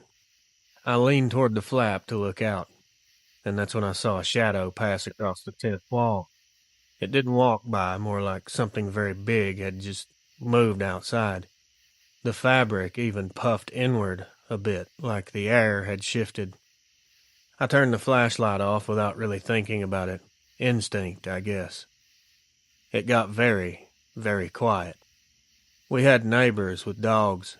They barked at everything. You could usually hear at least one somewhere. That night, there was no barking. There was no cars. I heard no bugs. And no dogs. Just my own breathing. I crawled to the flap and moved it just enough to look out with one eye. My brother was sitting by the fence with his back to me. He was cross-legged in his pajamas, hugging his knees. He was looking up toward the woods like he was listening to someone talk. That alone would have been weird enough. But then I saw what he was looking at. Right at the fence line, just on the other side, there was this shape. It was hunched down, almost like it was crouching to get closer to his height. I couldn't see all of it because the tent partly blocked my view, but I could see the upper half well enough. If you took a big German shepherd and stretched it upright, that's the closest I've got. The head had the same angled forehead and the long muzzle. The rest of it it was Dogman.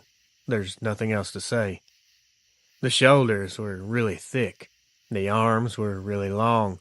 It had one arm on the top rail of the fence like a person leaning on a countertop. Its hand was hanging down on our side of the fence. The hand is what really caught my attention at that moment because it was hanging over. It had the longest fingers I've ever seen, and they looked like they had dark nails at the end. They tapped on the wood rail like it was impatient, and like I said, that's what caught my attention. This thing was behaving like a person. My brother was maybe 6 feet away from this thing, completely relaxed. I couldn't hear it make any noises, but his head was tilted like he was listening to someone too far away for me to hear. I wanted to scream at him. I wanted to call for our dad, throw something, anything. Instead, I just laid there with my hand over my mouth, watching this unfold. The thing turned its head and looked straight at the tent. It wasn't like it heard me. It was more like it already knew I was awake and was waiting for me to realize it. The eyes didn't glow the way I've heard other people talk about them. They just reflected the light like a normal animal from the house behind us. It did make them stand out, though, the color. They were definitely an amber golden color, and they were too far apart for a person, and too level for a regular dog. After staring at it for a while, it did something that I've heard before, but it sounds so dumb and fake, honestly. It looked at me and smiled. Not all the way, not like some cartoon villain. It just pulled its lips back enough that I could see the line of teeth. They were big and sharp and flat all at once. It was a I know something you don't kind of look. It straightened up a little and took its hand off the fence and stepped back into the darker part of the yard where our porch light couldn't reach. My brother snapped out of whatever trance he was in and turned his head like he'd just woken up. He looked around, confused, then back at the spot where it had been standing, then at the tent. "Why did you call me?" he asked. I hadn't said his name not once. I played it off. I said, "You scared me. Get back in here." My voice came out higher than I wanted, but he didn't notice. He crawled back in, zipped the flap all the way this time, and laid down like nothing had even happened. He was asleep again in under a minute. I didn't sleep the rest of the night. I still can't sleep to this day. I kept expecting claws to come ripping through the side of the tent, or the fence to crack or break open and that thing charge, but nothing else happened. The next morning our dad joked that we were real mountain men now for making it all night outside. I almost threw up when he said that. Here's where the "I survived but shouldn't have" part comes in for me. It wasn't after us in the tent. It was after my brother. He was the one out there in easy reach. It could have stepped over that fence like it was nothing. It could have grabbed him by the neck and dragged him off, and that would have been that. No one would have found him. Instead, for some reason, it looked at me, not him. Me. It's like it wanted me to know, like it was letting me watch on purpose. Then it just let him go, let him walk back into the tent like nothing was wrong. What would you even call that? Mockery? A warning? I call it sick. I call it demented. I call it evil. I've carried this for 24 years. My brother doesn't even remember anything except I had to pee and I think I went inside, but maybe I dreamed that part. That's what he said when I tried to bring it up once. I'm kind of thankful that he doesn't remember it. My kids ask to camp in the yard and I say no. My wife thinks I'm just overprotective. Maybe I am. But I've seen what stands at the fence line when you're not looking. It could have taken my brother, and didn't. It left him there and left me with the memory of all this nightmare. I don't know which one of us got the worst end of the deal, to be honest. T. Hello, son. I don't know how well this will read. I can't really see to type very well on these tiny little phones. But my granddaughter showed me your channel and said, Papaw, you ought to tell that thing you told me. So I'm going to try. My name don't matter. I'm 78 years old, born and raised in western North Carolina foothills outside a place called Robbinsville. If you do read this, don't bother changing my age. Folks around here know how old I am anyway. I'm too old to care much about anything.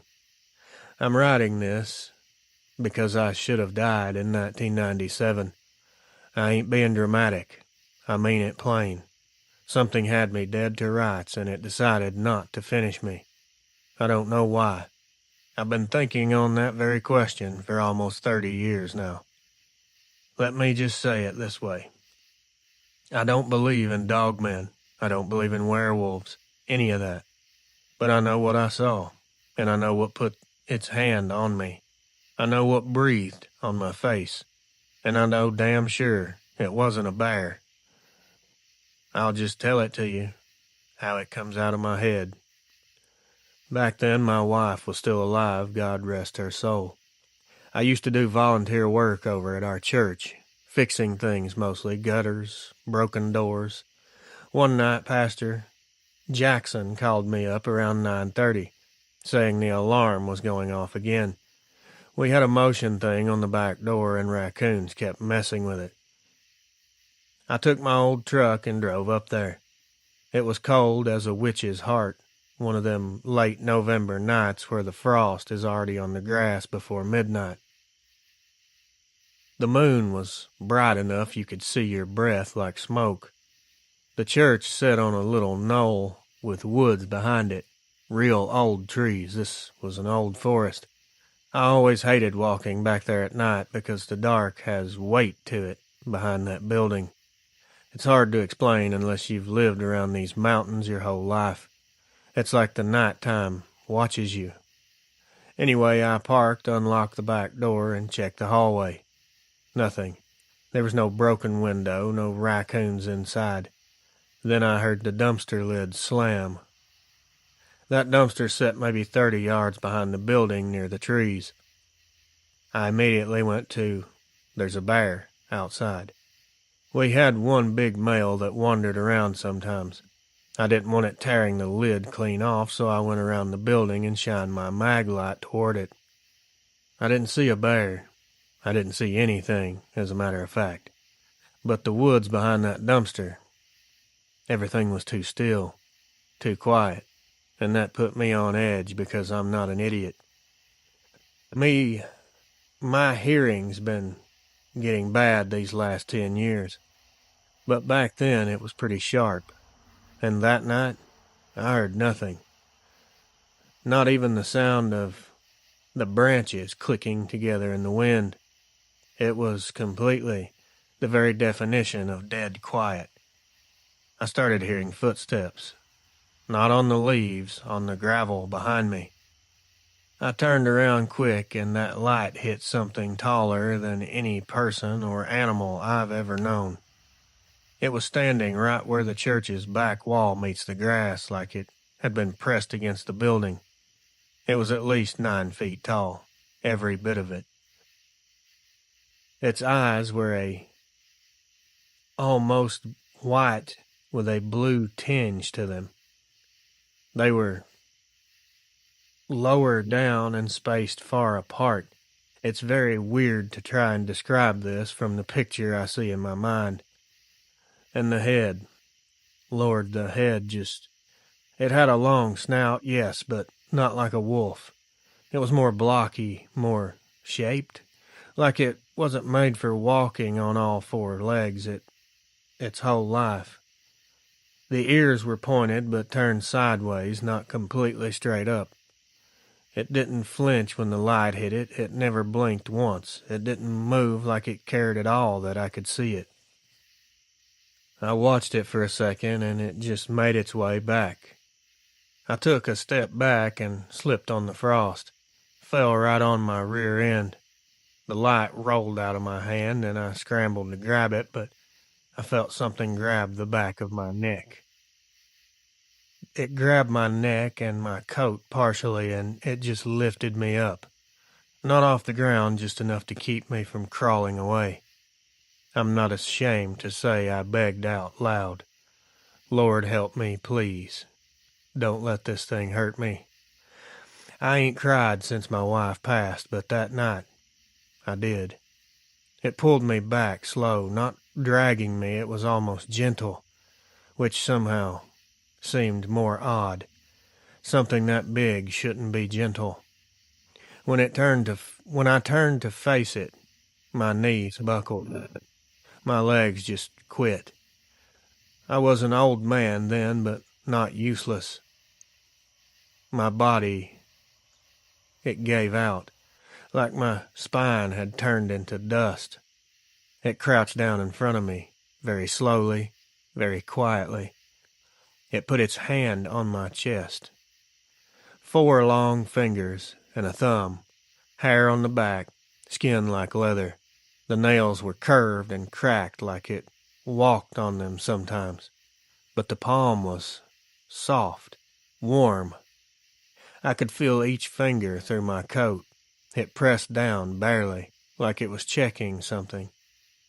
The breath from its nose hit my chin, and it smelled like copper, maybe blood. It leaned its face close enough that I felt the heat of it on my neck. I thought, this is the part where my name ends up etched on a stone behind this very church. But it didn't bite. It didn't claw. It didn't crush me. Instead, it just cocked its head like a dog. And then it clicked its teeth together a few times like a little popping sound. It sniffed my cheek. And I'll swear before God himself, when it sniffed me, a sound came out of its throat like a human. It was like it was thinking, processing, deciding. Then its hand slid off my chest. I fell backward onto the gravel. My flashlight rolled right under it and hit its foot. It didn't even react. It stood up, taller than the gutter line, and walked back up toward the woods. It walked on 2 legs, steps slow like it wasn't trying to rush. Before it stepped off into the woods, it looked over its shoulder at me one last time. I know this part'll sound strange, but I'll say it anyway. It looked disappointed. Disappointed in me for being so scared, or weak, or old, or something I can't name. Like I failed some sort of test. Then it was gone. Just gone. I sat there on the ground until my fingers went numb from the frost. I didn't move until the sun started coming up on the ridge. I told the pastor a bear had nearly killed me. Told my wife I slipped on ice running from the bear. I told everyone else nothing. What am I supposed to say? That thing didn't kill me because it didn't feel like it? I'm old now, too old for lying to anyone or myself. I know what happened. I know what touched me. And I know I didn't survive because I was brave or smart. I survived because it decided an old man wasn't worth the trouble. I ain't afraid of dying anymore. But I think about that night every single time I lay flat on my back. I can still feel those fingers through my coat. If you read this, make folks understand that this isn't a joke. Some things out there aren't hungry. Some things just want to look you in the eyes, check into your soul before they let you walk away. Grandpa H. Hello, Reels. I'm writing this at like 1:40 in the morning, and I'm probably going to regret sending it, but I keep pacing around my apartment thinking about it, listening to your channel, and honestly it feels like I'm going to go crazy holding it in. This isn't some old memory from childhood or some deep trauma I've suppressed for 20 years. This happened last year, the summer of 2024, outside of Palestine, Texas. My sister and her fiancé went to Cancun for a week and asked me to house sit, watch the dogs, water the plants, bring in packages, all that boring crap. I said sure, why not? I had no clue what I was walking into. Let me paint the layout real quick. They're country people, but not like ranchers or farmers, more like they wanted the quiet, but didn't realize how isolating it actually is.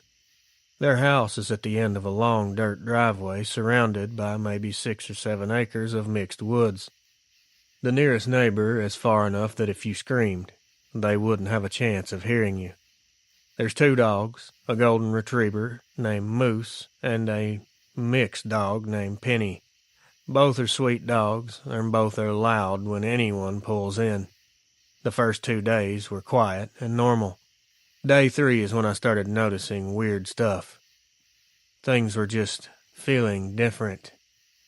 For instance, Moose kept staring out the back patio door with his ears pinned. He wasn't barking or whining, he would just stare off into the distance. Penny wouldn't go outside by herself after dark. She'd do that stiff leg walk and then back up like, nope, not happening. I just figured coyotes. I'm scared of coyotes. I imagine the dogs are as well. Texas is full of them, too. Anyway, I was sleeping in the guest room. The window faces the woods.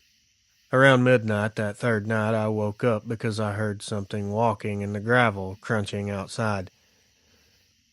It was a sound that reminded me of someone walking right up the driveway and then stopping. The dogs weren't barking, though. That confused me. I laid there listening so hard my jaw clenched up. Nothing else happened, so I figured maybe I'd dreamed it. The next night is when this actually becomes something. It was raining around 10 o'clock. It wasn't storming, just a steady drizzle. I let the dogs out to pee before bed. Moose ran out, did his thing, and came back. Penny stepped out, froze, and then bolted back into the kitchen, tail between her legs. This is the part I should have taken serious. Moose stood in the doorway, whining, but he wouldn't step off the concrete patio. He kept staring into the dark like something was standing just outside the light, where I couldn't see it. I tried my best to go to bed, but I just could not relax. I ended up sitting in the living room scrolling on my phone until around 1 a.m. The dogs, out of nowhere, both stood up at the exact same time. They didn't bark or whine like before. They just stood up and stared at the front door like they were waiting for it to get kicked in. I just muted everything, put my phone down. I could hear something outside. It wasn't footsteps. It was something else. It sounded like someone had made their way onto the porch.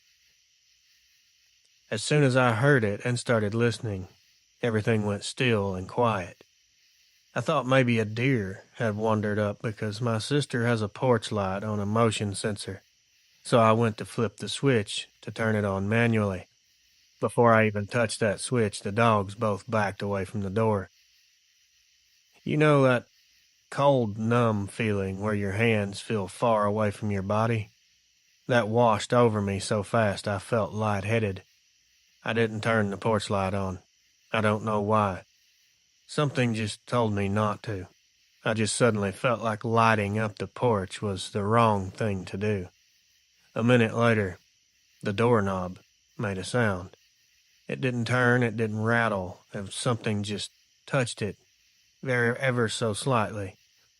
It looked to me like someone just rested their hand on it from the outside. Moose started shaking so hard that his collar was jingling. Penny crawled under the coffee table and would not come out. I walked closer to the door and whispered, "Who's there?" like a complete moron. I moved maybe 2 steps closer to the window beside the front door and pulled the curtain just a bit back so I could see the porch. Someone or something was standing too close to the door for me to see anything but a shape. A very tall, very wide shape. I thought it was a huge guy. A trespasser, a drunk neighbor, a prank, anything. Then it leaned, just leaned a little, and its head on my father's grave passed into the light from inside the house. It wasn't human at all. The snout, it was long and thick, but something made for biting straight down, not tearing sideways. The fur was soaked with rain, and I saw water drip from the ends of its snout onto the porch.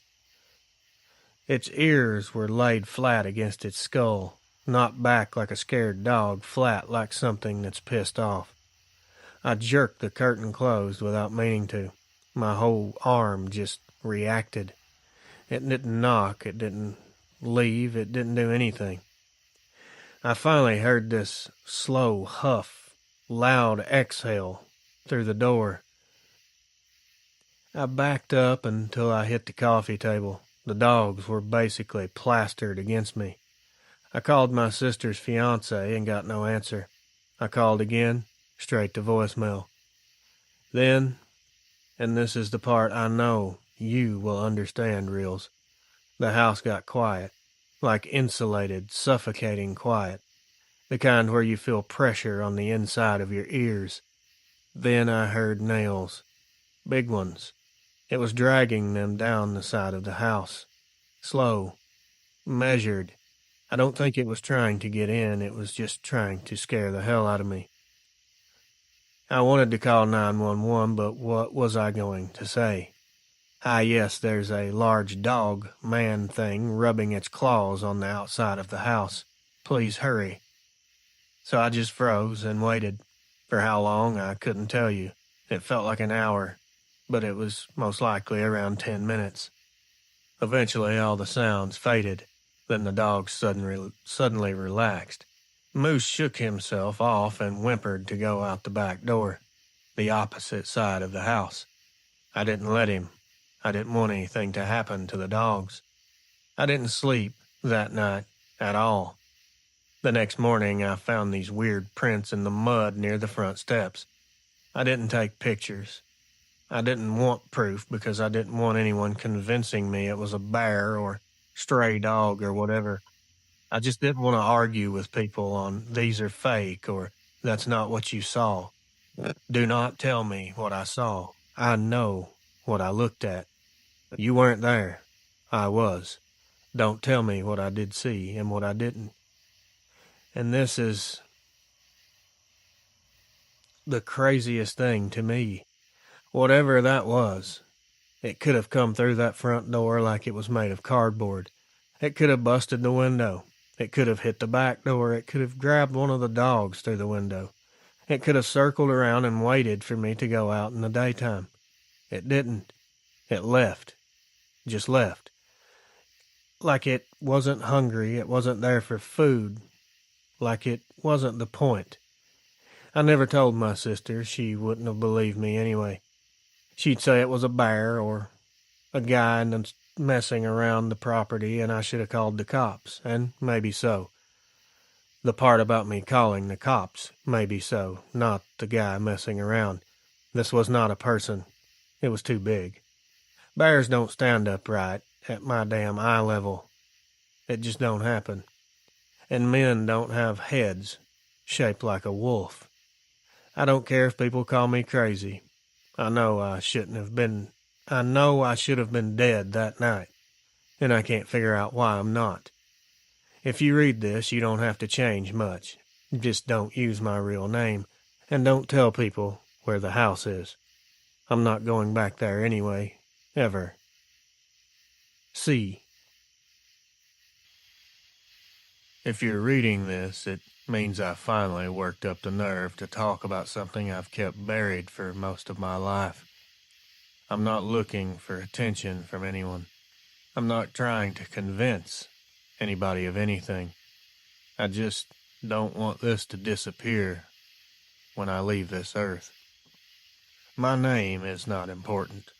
Where this happened isn't important either, other than it was deep in the Appalachian Mountains, not near any trails, not near a campsite, just real nowhere. I grew up in southeastern Kentucky. I was 17 at the time of this. My older brother was 23. Now we grew up in these hills. Camping wasn't an adventure for us. It was just normal life. If you grew up here, you understand what I mean. We had a dog with us that night. A pit we named Titan. He was about 100 to 110 pounds of pure raw muscle, loyal as they come. Very smart, too. We set up camp near the ridge. We cooked and joked around. Everything was completely normal. There was no creepy feelings, no signs of anything wrong.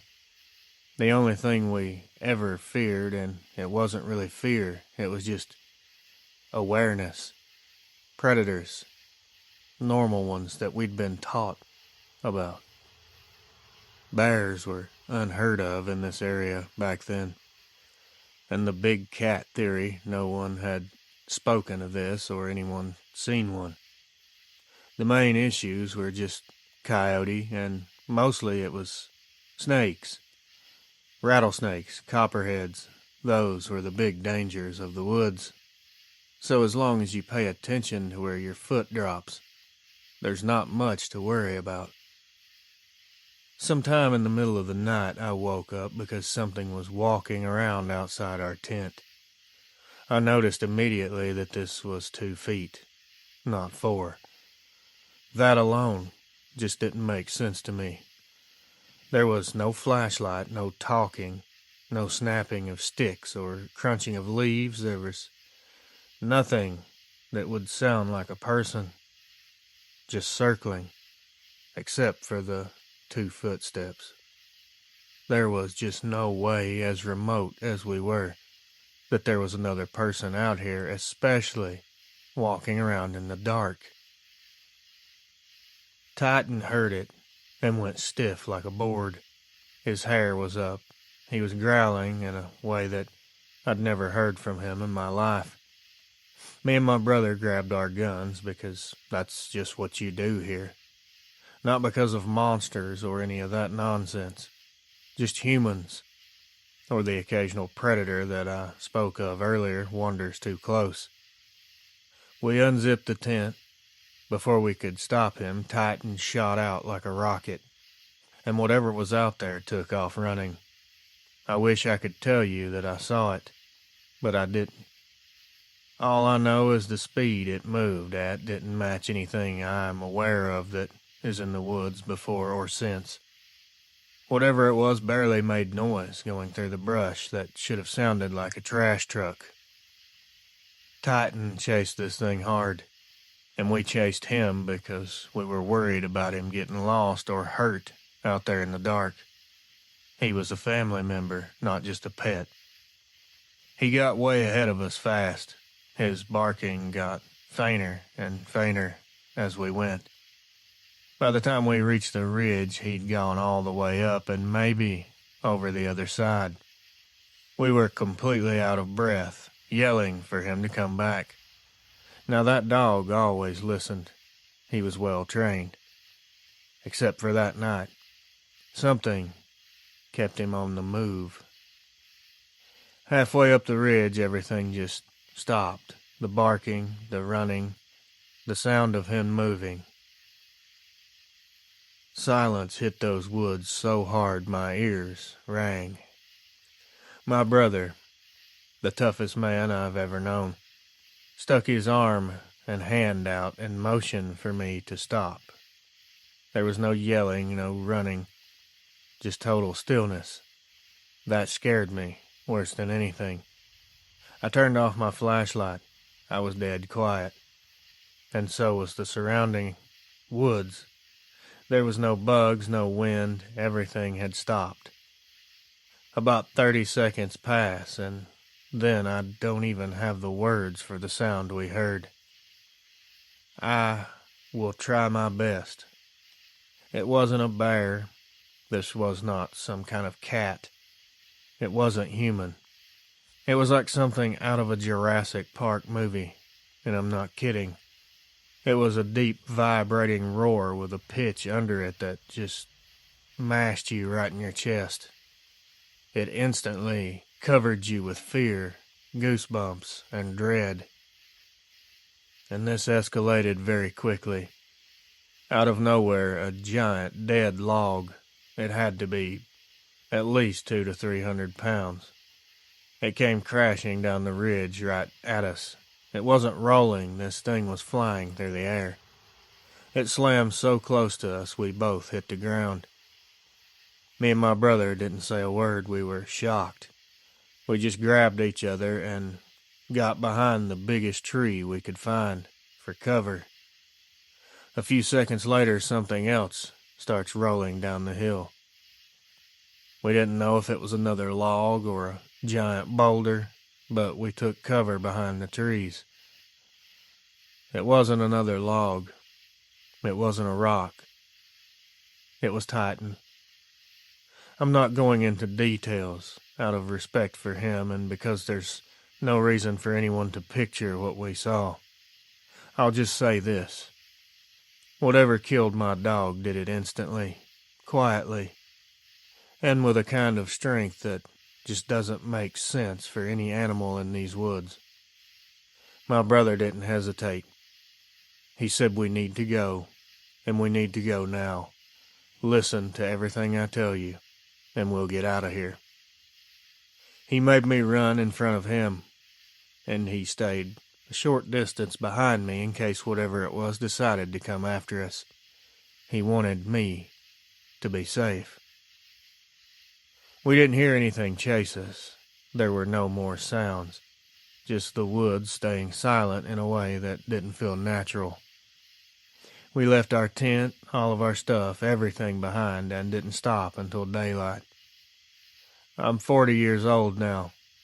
My brother's still alive, but he's serving time. He refuses to talk about that night, won't even admit that it happened. If I bring it up, he laughs like I'm stupid for believing any of it. But I was there, so was he, and we both know damn well what fear looks like on each other's face. Shortly after it happened, I told my grandfather what went down. He was the only man I ever truly respected. He didn't interrupt me, not once. He just listened, and when I was done, I'll never forget what he said. He said, "Son, I've lived here all my life. I've seen everything that walks or crawls in these hills. But there are some things out there that don't have a name. They don't need one. That's just part of living out here and living this life. You'll see things you can't explain. Just let it go. You're not meant to know everything." And then he told me something else. Something I carry to this day. And it's a very good piece of advice. Some people aren't built for what's out there. I never argued with him again after that. I'm not writing this for sympathy. I'm not writing this to convince people of monsters. I'm just doing this so the memory doesn't disappear when I do. Now, I know whatever we ran into wasn't a bear. There were no bears in that area. It wasn't a person. No one can move that quick, and no one can show that kind of strength. It wasn't anything I've ever seen in my entire life growing up in these mountains. It was something else, something real, and that's the only truth I've got to give you. Thanks. Anonymous. Reels. I'm not going to bore you with a bunch of things you probably don't care about. I'm not very good at telling this. I've told it a few times, but no one ever really truly listens. I don't care if anyone else believes it or not. I know you will. I'm only sending this in to possibly help someone else if they find themselves in a similar situation. My encounter took place in a small town in Midland County, Michigan. I was 17 or 18 years old. There was never nothing exciting happening out there. I wasn't out hiking in the woods. I wasn't camping in a place I shouldn't be. I wasn't doing anything crazy. I was literally just walking my girlfriend home because she didn't want to go alone. She lived maybe a mile and a half from me. It's a real quiet area. It's kind of back roadish, woods on both sides a lot of the way. We weren't fighting or arguing or anything. We were actually in a good mood and talking about high school stuff.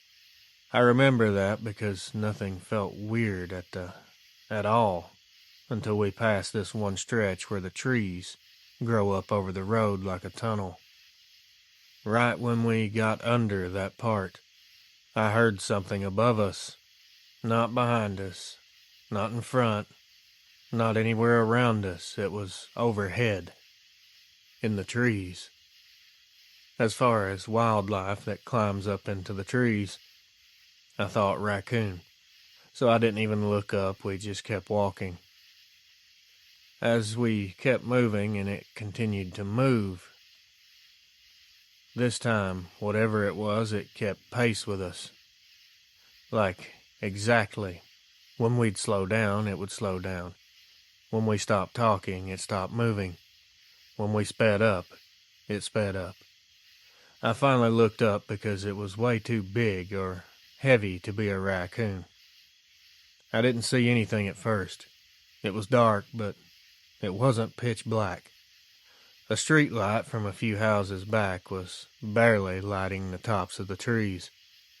I told my girlfriend to hold up, and she asked me what was wrong. I told her something is up there in the trees. She grabbed my arm like she thought I was messing with her. We kept walking because we didn't really know what else to do. Standing there just felt foolish. It started moving again, but not like an animal. It didn't climb branch to branch. It didn't rustle leaves. It was like, I don't even know how to say this. It pushed off one tree and landed into another, and the whole tree bent under the weight for a second. That's when I stopped dead. The tree literally bowed. My girlfriend said, "What is that?" And I had no answer. She started shaking and I told her, "Just walk. Don't run. Not until I say." I looked up one more time and that's when I finally saw what was making the sounds. Not the whole thing, but I did see the face. It was crouched on a branch and reminded me of a giant spider. Its arms and legs were bent in weird shapes for anything natural. It was long, thin but strong. Its back was hunched up higher than its head. I couldn't make out fur or color because it was blending in with the branches, but its shape was definitely a canine. Well, the head, anyway. It looked like a werewolf perched in a tree, if that does it any justice. It wasn't hanging there. It wasn't climbing. It was perched, balanced, still, and it was watching us. I told my girlfriend to just keep walking and do not look up, no matter what. Of course, she didn't listen. She looked up immediately. She gasped so loud that it was loud enough that whatever was up there twitched, like it was about to move again. I don't know how we didn't run. I don't know how we didn't pass out. I just kept walking like my legs were made of wood. We finally got out from under that tree tunnel and into the open. There were street lights and houses, and it felt safer instantly. I thought maybe it would stay in the woods. Unfortunately, it didn't. It jumped again, landing in the last tree on the edge of the woods. The whole thing shook, and it was a pretty good-sized tree. That was the last time I saw its outline. After that, it just stopped. No more movement. I didn't see it again. That's when we started running the last 2 blocks to her house. She was crying. I was shaking. I couldn't even get my words out. I called for my dad to pick me up when I made it to her house. There's no way I was walking back after that. I couldn't sleep for days, and I didn't walk that road again for almost a year. I still don't know what it was. I know what it wasn't. It wasn't a person, and it wasn't a raccoon or a cat. It sure as hell wasn't something that should be able to jump from tree to tree without touching the ground. Do these Dogman things do this? Can they climb trees? Any answers would be very appreciated. I don't care what anyone chooses to name these things. They all seem to be very different from what I've heard. All I know is it was up there, and it was following us. And if it had wanted to drop down on us, it could have done it easily. I don't need to name it to know it was real. That's the scary part. These creatures do exist, and they do not care if you see them. Anonymous. Reels. In my encounter, I was 16. I live in a tiny town up in northern Minnesota. There's not much to it. A few gas stations, a school, some houses, then nothing but trees and swamp for miles. I was walking home from a friend's place around 10 or 11 at night. We were just hanging out, playing games, and I didn't want to bother his parents for a ride. The walk is a straight shot down a back road with some woods around. I'd done it plenty of times. It wasn't even spooky out, but it was cold. That kind of Minnesota quiet and cold that just feels normal. It's just the way it is. I got about halfway home when I heard something behind me. It wasn't footsteps, it was more like breathing. It wasn't close, it was far enough back that I didn't freak out. I just turned around expecting to see a deer or something in the ditch, but I didn't see anything, so I just continued on walking. That's when things got really weird. Something came up beside me, not on the road but in the woods to my right. I should have heard leaves crunching or some type of noise, but there was nothing. It was just movement, silent movement. The only way I can describe it is the way it kept pace with me. Like if I stopped or moved faster, it would match me. It did the same thing I did, every single movement, down to a T. I thought maybe it was the wind or my mind just messing with me, so I stopped walking on purpose, just stopped cold. Whatever was beside me did not stop this time. It shot forward, fast, and then suddenly slowed down again so it was right next to me, except I didn't hear anything. It was just this weird whooshing sound like air getting pushed out of the way. I stood there not wanting to move because the woods are thick there, and even a rabbit, something small, makes noise when it's tearing through that brush. But this thing wasn't tearing through anything. It was moving like there was nothing in its path. I finally forced myself to look into the trees. I couldn't see much detail, but I saw the face and body a bit. I could see something dark moving between the trees, and the way it moved just didn't sit right with me, and I couldn't categorize it.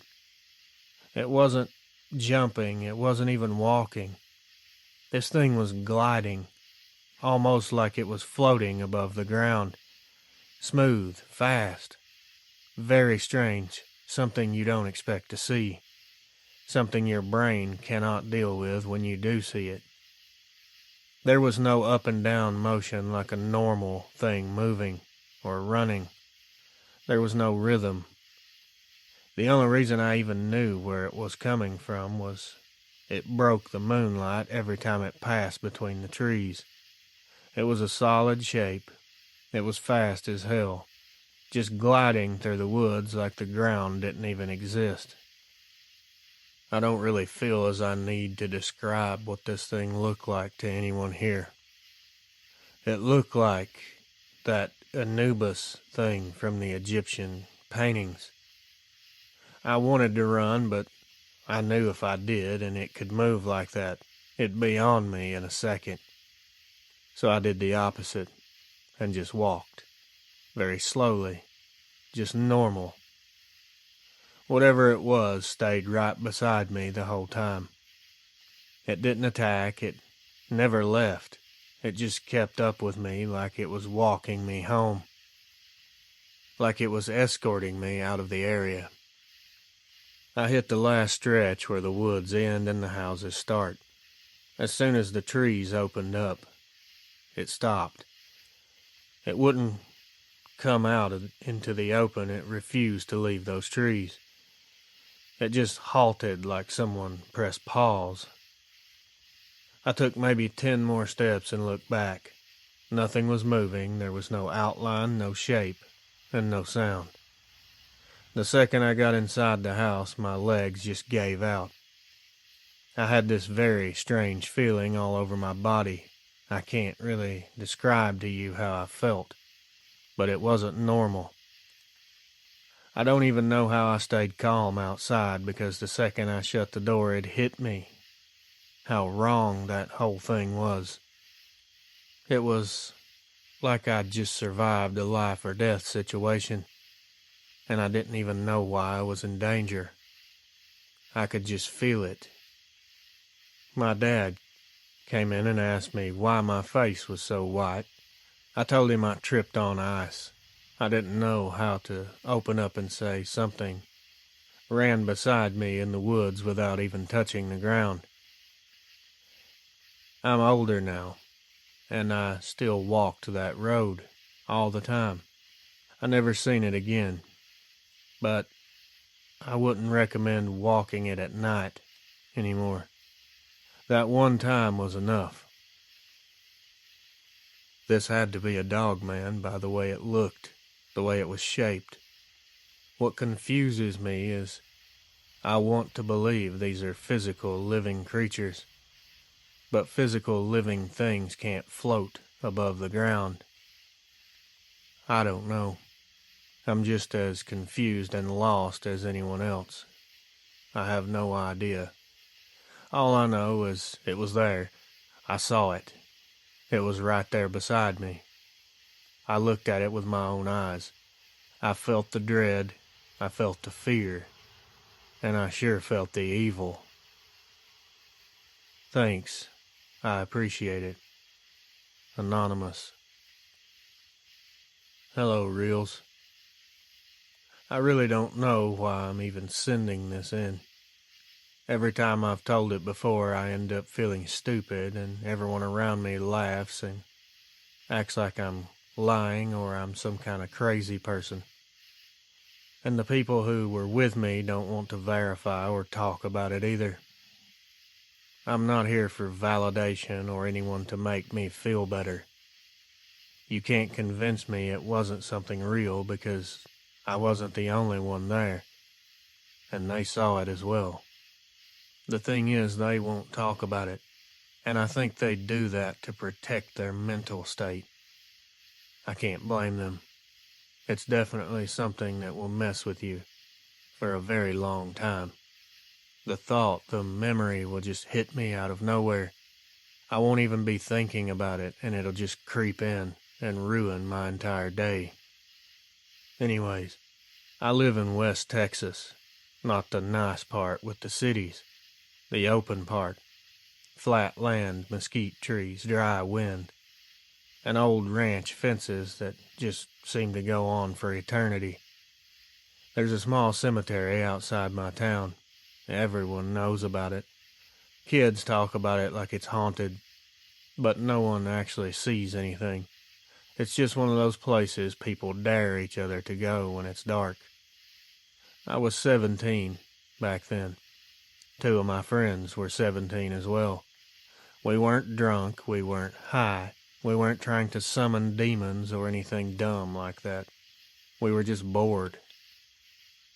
Someone at school had said they heard crying in the cemetery one night.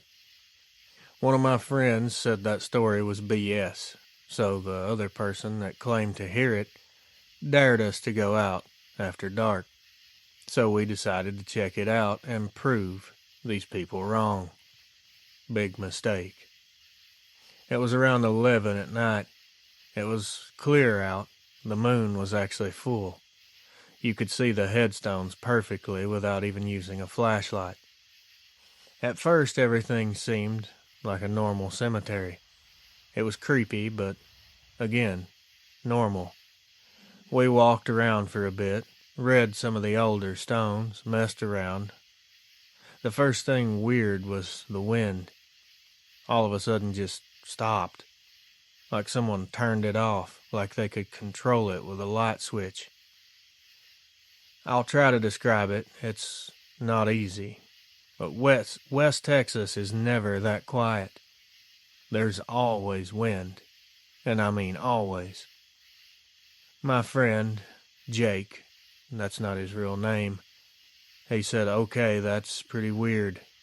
I laughed at him, but then I heard something move behind us.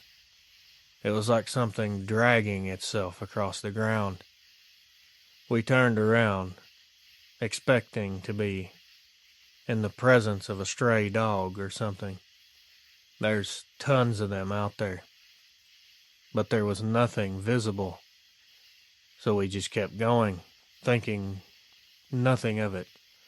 I wish we'd took it serious and just left right then. We were young and dumb and wanted to prove something. We wanted to prove that there was nothing weird out there.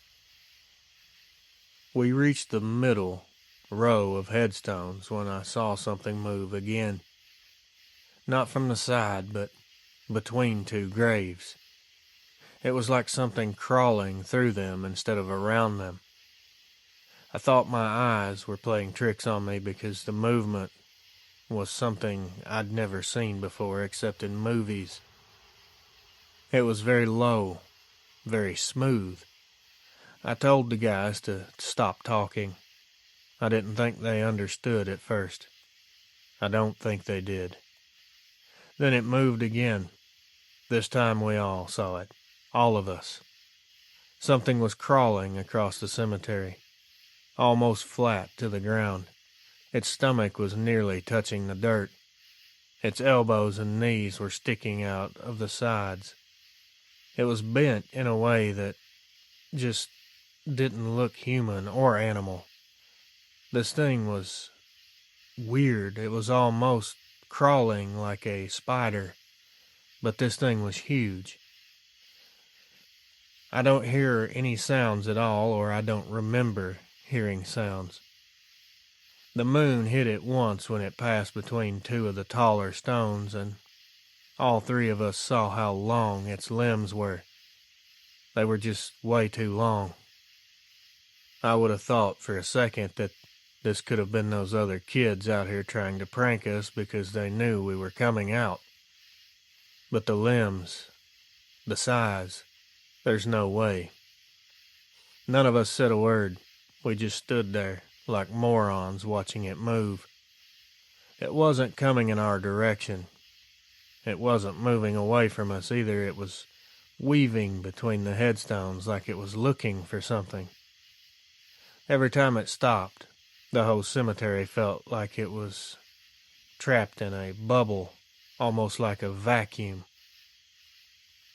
At one point, it lifted its head barely, and it looked like it was sniffing the air. It had pointed ears, a very long canine-shaped snout. It had the head of a giant German shepherd. I never saw its eyes. I didn't see its face, not directly. I did see all these shapes, though. It was very easy to make out. It never once stood on its back legs. It stayed flat like that, crawling, its elbows out, moving fast in short, silent bursts like it was stalking something that we couldn't see. One of my friends started to cry, which made me panic worse, because he was one of the ones that was acting more tough than any of us. He was actually the one that wanted to do this. He's the one that doesn't get scared about anything. No one said run, but we all did at the same time. We took off out of there so fast I don't even remember climbing over the fence. I think we just cleared it without even thinking. We kept running until we were back in town under the lights. No one spoke a word. No one said anything for the rest of that night. We all just went our separate ways and went home. The next day we met up and all agreed not to tell anyone because we knew exactly how it would sound. 3 dumb teenagers playing ghost hunters and scaring themselves. Except we didn't scare ourselves. Something was really out there, crawling between the graves like it belonged there. To this day, I don't know what we saw. I've tried to convince myself it was just some type of big dog, but I know that's not true. No dog on earth is that big, and it can't move like that. I'm embarrassed even writing this out, but it's true, and it's stuck in my head. It has been since that happened. I'm tired of carrying this around and staying stuck in my head by myself. I need to know that someone believes me. I need anyone to believe me. I needed to tell this.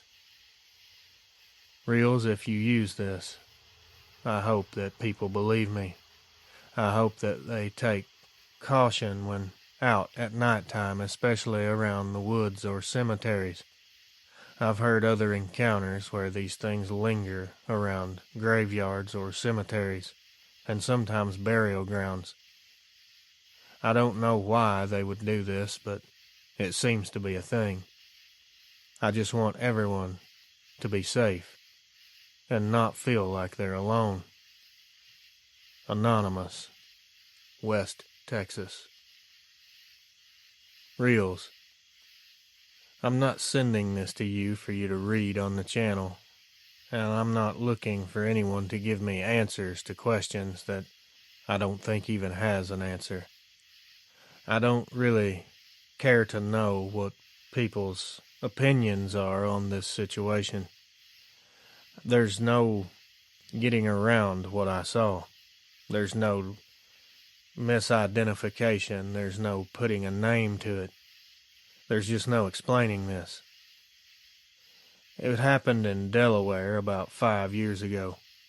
I was 22 back then. My girlfriend was 20. We lived in a neighborhood that wasn't really what you'd call fancy. It was just some older houses with some small yards and a couple patches of trees between blocks. We had been arguing pretty much that whole night. Stupid relationship stuff.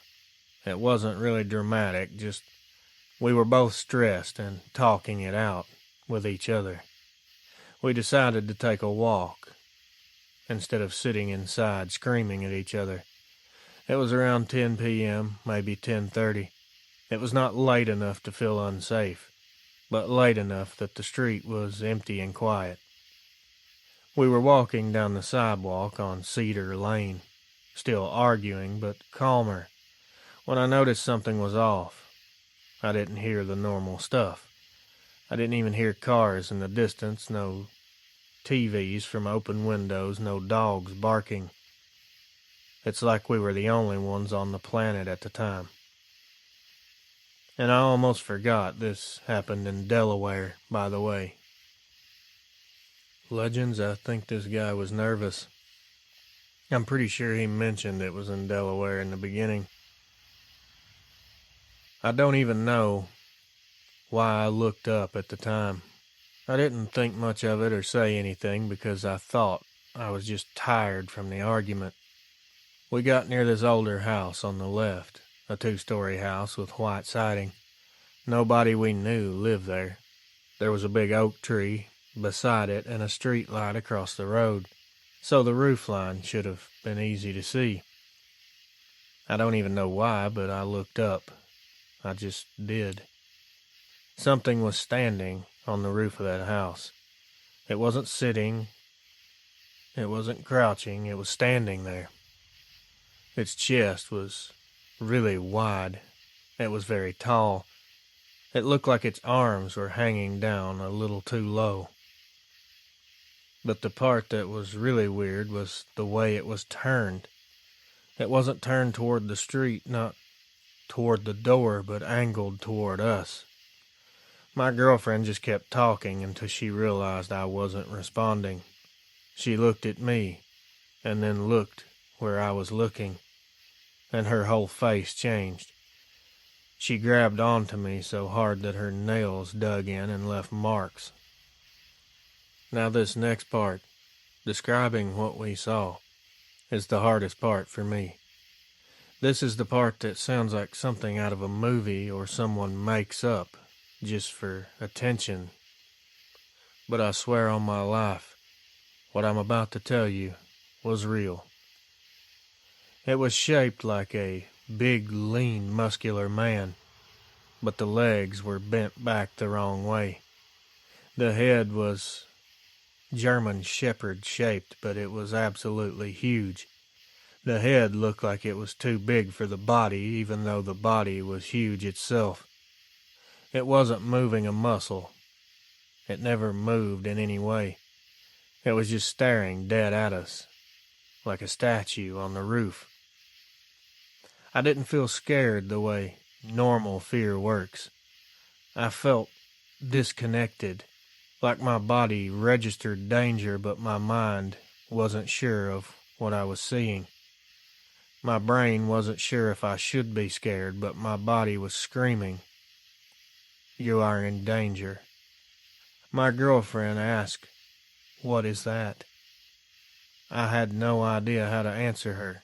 I don't know if I could if I wanted, 'cause my mouth wouldn't work. When it finally did move, it didn't ease into it. This thing, in a split second, just launched itself like it had shoes on made out of trampolines. It jumped off that roof so hard the whole house shook.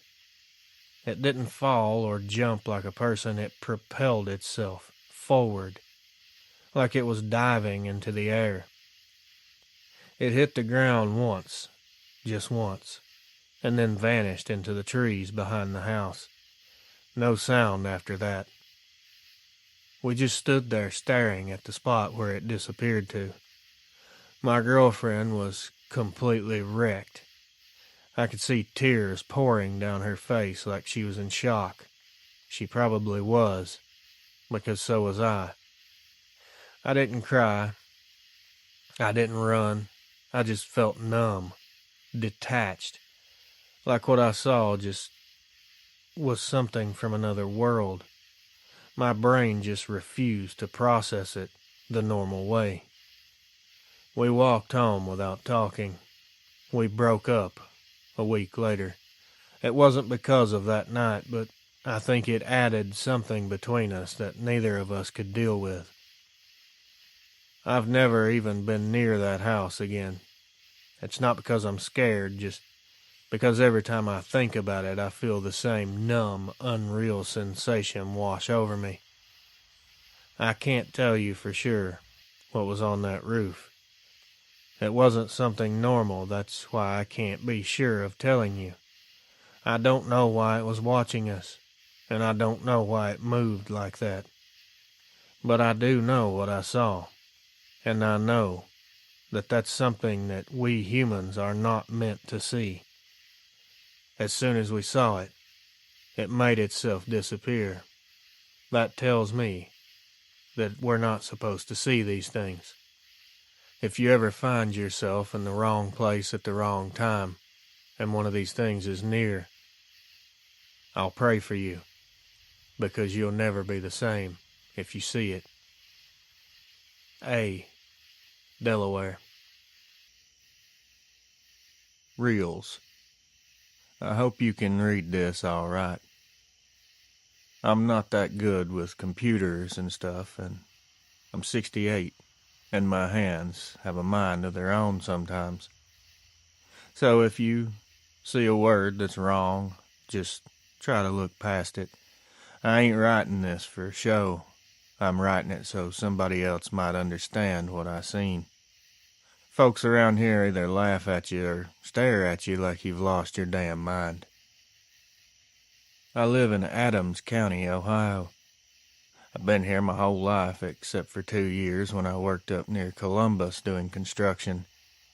I moved back soon as I could because I don't like cities. Too many people packed in, too much noise.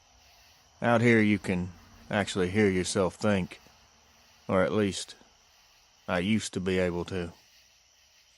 This was a few years back when I was 52. This would have been late fall of 2009, right when the cold sets in and the old cornfields turn brown and stiff. My place ain't much to look at. It's just one story with a shed and a trail running behind it that follows a creek, a very small creek. I've walked that trail almost every day. Didn't matter the weather. Walking is good for you. It'll clear your head.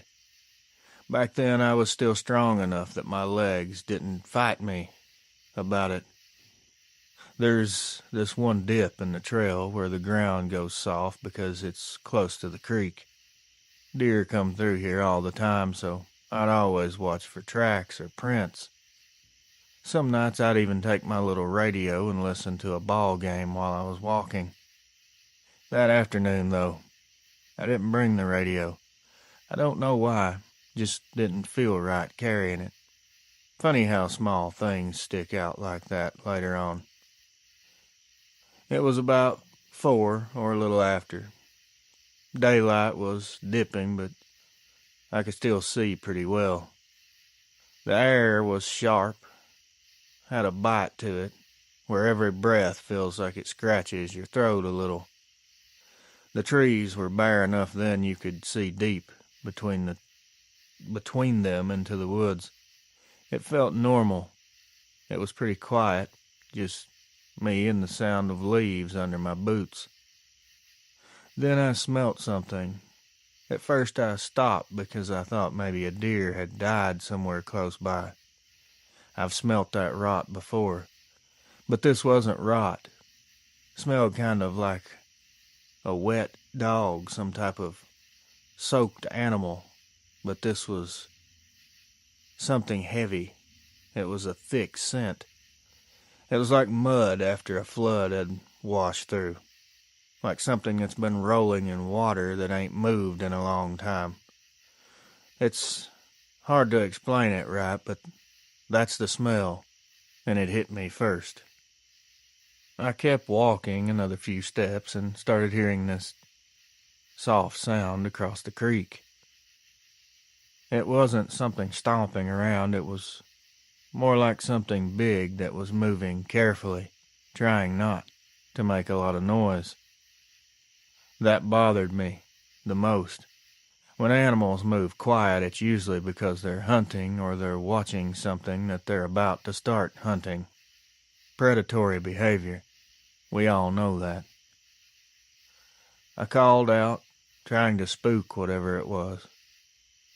And sometimes we'd get some young people that would trespass around, or bow hunters that would try to cut through where they ain't supposed to be. But no human answered, and nothing moved when I called, not even a squirrel. I stood there listening, turning my head toward the sound because my right ear is better than my left. I could feel my heart beating up in my throat. I don't get spooked or scared easily. I've run off drunks, I've dealt with coyotes, even a bobcat once that squared up on me near my shed. But this didn't feel like any of that stuff. This was a thick feeling of fear. Fear like I've never felt in my life before that, or after it. The next thing I knew, something moved behind the trees across the creek. It moved into the open just a little. It wasn't completely out there, but it was enough that I could see one of its shoulders, part of its chest, and its head. Now, there's no use in me saying it wasn't a man, or it sure as hell wasn't a dog.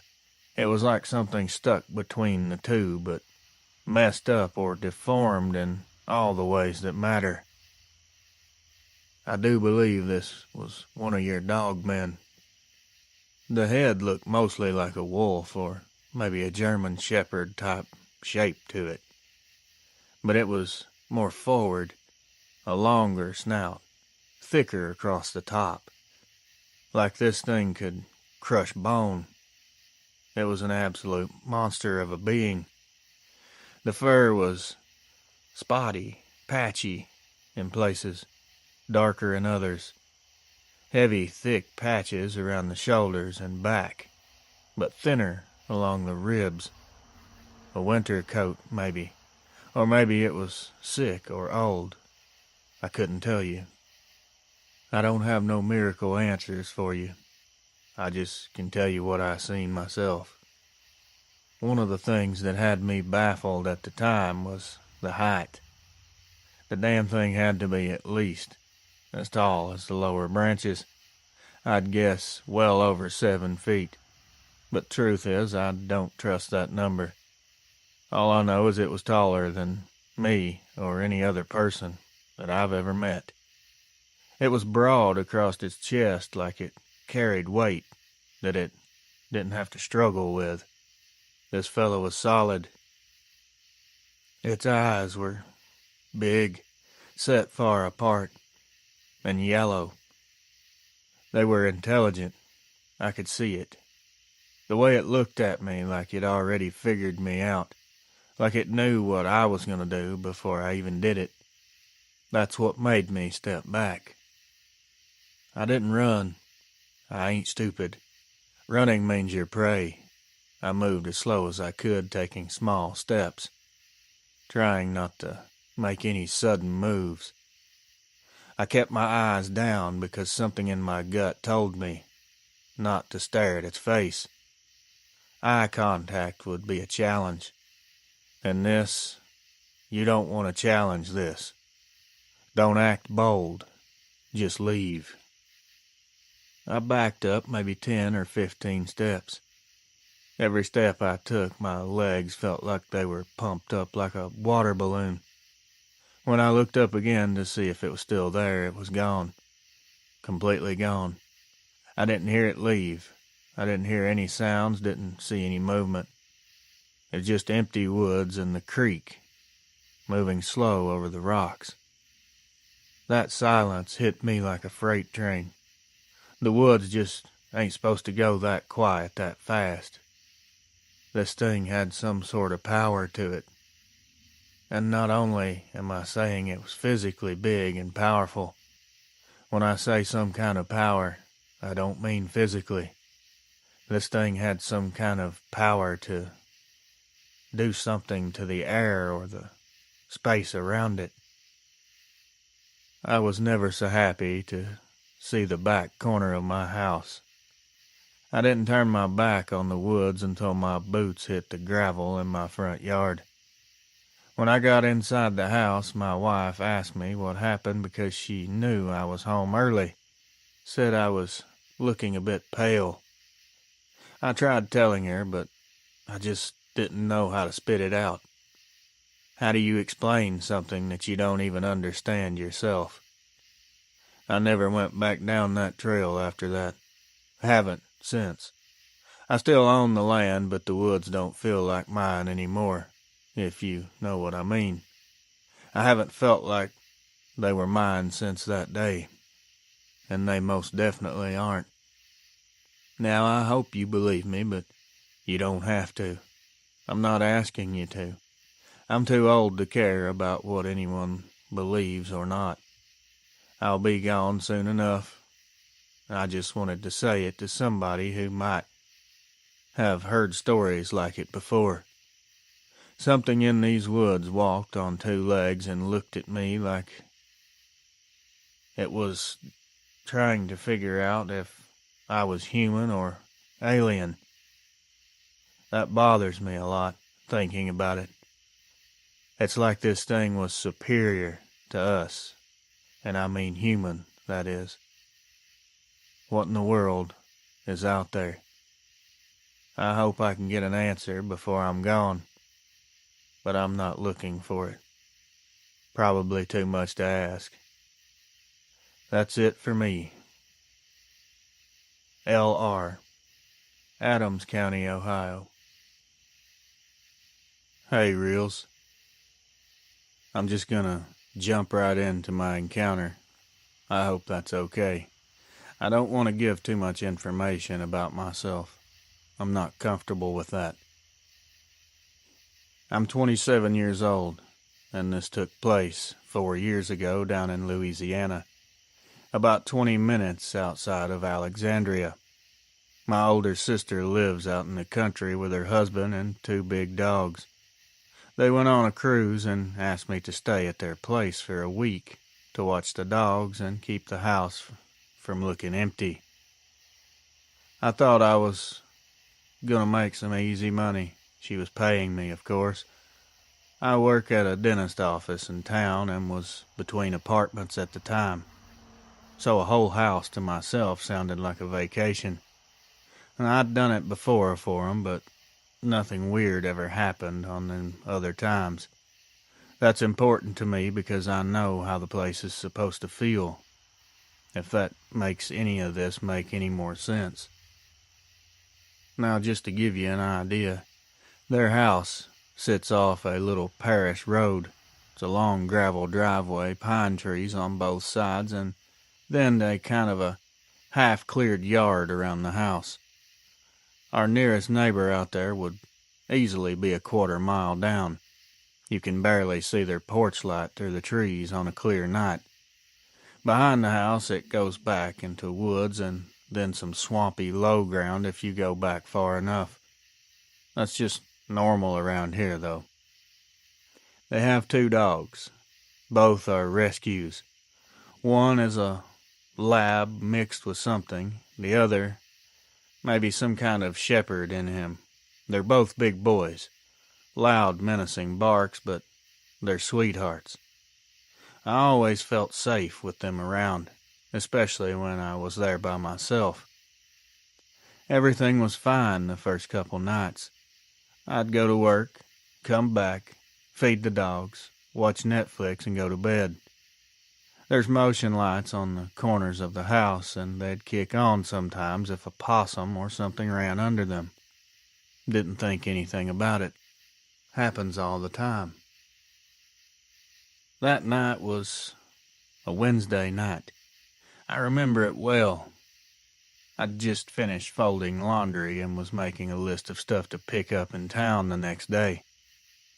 It was around 10:30. The dogs had already been let out and fed and were laying on the living room floor half asleep. I myself was on the couch. The lights were off except for a small lamp next to the TV. The first weird thing was that motion light I told you about, one on the corner, on the back corner to be specific, turned on. Neither one of the dogs even reacted. Normally they'd jump up and go check the back door if anything sets it off, even a rabbit. This time they just kind of lifted their heads and then looked away like they didn't want to see it. That stuck out to me right away, because they are not lazy like that when it comes to stuff outside. I muted the TV and just sat still, listening. The AC unit cut off, so it got extremely quiet. I didn't hear anything walking around or anything like that. There was no car on the road, just this faint.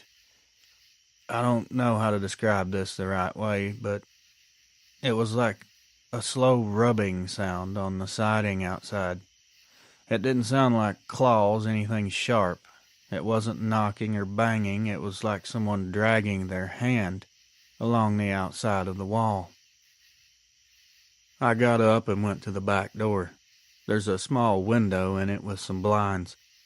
I pulled one slat down with my finger, just enough I could see out. The motion light was still on, shining down across the backyard and part of the tree line. I didn't see anyone. There was no car in the driveway, no dogs outside, obviously. It looked normal, but I didn't feel normal. Just as soon as I was about to let the blind fall back into place, I caught a slight bit of movement on the left side, where the light didn't quite reach. Something tall was standing just outside the light, like it knew exactly where it could stand, where the edge of the light was. I couldn't make out many details at first, just the outline of it. It was turned kind of sideways, not full on facing me. It looked like it was angled toward the house, but the head was tilted up. That's when my mind did this weird little flip, because whatever it was, the head looked like a dog's head on something that wasn't shaped like a dog. This looked like a really big person's body, but with a dog's head. I let the blind drop. I didn't even mean to. My fingers just let go. The lab mix started this whining sound in his throat. He didn't bark. It was just weird whining, like he was scared. He wouldn't even look at the back door. He stared at me instead, like he was waiting to see what I'd do. Or he was telling me, please get away from that door. You don't want to see what's out there. The other one got up and went down the hallway and laid in my sister's room. That was totally backwards from how they normally would act. Usually, they would rush to the door and raise hell. I stood there for a minute, like a very smart person would. Then I talked myself into thinking maybe it was just a deer or a neighbor cut through, even though that doesn't make any sense where the thing was standing. When you see something that you can't explain, I promise you your brain will do all sorts of tricks to try and tell you, maybe it was this, maybe it was that. No way did you just see what you thought you saw. I finally decided to turn on the back porch light from the switch by the sink and look out again, just to make sure. When I built up the nerve to pull that blind back up the second time, the thing had moved closer. It wasn't all the way in the light, but it was closer. Close enough I could see more of it then, and I honestly wish I hadn't. It was standing upright, not on four legs.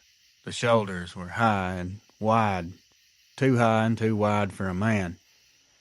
It wasn't bodybuilder huge, it was just longer, like the arms and legs had been stretched past what looks normal. The head was like a big dog or a huge wolf, but it sat on the shoulders like a person's head does. It wasn't sticking out from a neck the way animals are built. The ears were sharp on top of its head. It was angled so one side of its face was toward me, and it looked like it was smelling something, nose lifted in the air, kind of sniffing. I could see its chest moving like it was breathing. Slow. It wasn't behaving like some kind of spooked or scared animal. This thing was calm. It was too calm to be that close to a house. The worst part, it didn't look surprised at all by the light being on. Didn't even seem to bother it at all. It didn't turn. It was like it already knew I'd be there and was just waiting on it. I know you get a ton of people saying they saw a werewolf or Dogman. I'm not going to sit here and claim I know that's for sure what I was looking at, because I don't. It didn't bare its teeth or charge or scratch at the door. It didn't try to get inside. It didn't do any of the horror movie stuff. It just stood there exactly where the light faded out and watched that side of the house. Every now and then the head would move a little like it was listening for something on the inside. I backed away and went and grabbed my sister's gun from her nightstand. I know how to use it. She made sure I was comfortable with it before they left. I didn't go anywhere near that window. I sat on the edge of the couch with the gun, and the dogs both ended up pressed up close to me as they could get, facing the hallway, not the back door. That motion light finally clicked off after a while. I don't know how long it was. Time felt slow, very strange at the time. I thought about calling the sheriff, but again, what do you say when you're in this situation? You can't really call the cops and say there's a tall dog person thing in my yard. Out here, they'd either laugh or show up with way too many people and guns, and I didn't want that circus. Later that night, maybe around 2, I was still awake because there was no way I was going to sleep after that. I heard something up on the roof. It was something moving slow, but you could tell it was big. It was like a person crawling carefully on their hands and knees. The dogs heard it and both looked straight up and then stared at the ceiling. They didn't bark. They were just watching. I ran room to room, turning on every light I could find. I didn't see anything through any of the windows that time, but a couple of the little decorative things my sister keeps on the front porch had been knocked over by the morning. They weren't smashed or broken, they were just moved, like somebody had picked them up and set them down in the wrong spot. I finished the week out there because I didn't want to bail on my sister, but I did not sleep right the rest of the time. The dogs would sometimes both get up at the same time and go stand in the hallway facing the back of the house like they were listening to something I couldn't hear.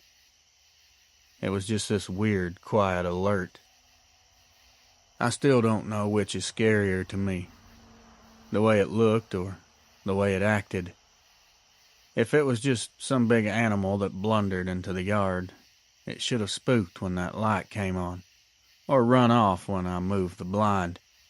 It didn't. It picked a spot where it could see, but not be seen all the way. It was intelligent, like it understood that boundary. The dogs were more afraid of whatever it was than I've ever seen them, but they would not go to the door. I moved into an apartment in town a few months after that, and I don't house sit by myself anymore. My sister knows something happened, but I never told her the whole thing, just that somebody was snooping around the yard. I still can't put what I saw into a clean little box in my head. Anyway, that's my encounter. Believe me or don't, I just wanted to finally hand it to somebody who listens to this kind of thing and knows about it. And I do think you'll believe me, Reels. Or at least I hope so. Megan. Reels. I'm not a guy that's into the long ghost stories or tales of Bigfoot slinging rocks at me in the woods at night. I'll just tell you this, how I've told it to a few other people that I've ever bothered to. I'm 44 years old, born and raised in Mississippi. Still live here. I work for a poultry plant outside Greenwood. Night shifts mostly. I'm not scared of the woods. I'm not scared of animals. Not scared of people. I mind my business, do my job, and take care of my daughter on my weeks. That's it. That's the gist of my life. I know. Exciting, right? Anyway, what happened to me was not a monster chasing me through the woods or some dramatic mess like folks usually talk about. But it was real, and I know what I saw, and it hasn't left my head since 2019. It was late August, and if you know Mississippi heat, you know late August ain't no joke. Thick air, bugs going crazy, sweat sticking to you even if you ain't doing nothing. My truck didn't have working AC back then, so I rode around with the windows down most times. I got off work at around 11:45. It was a long day, 2 belt jams, a motor swap, and a forklift battery that didn't want to charge right.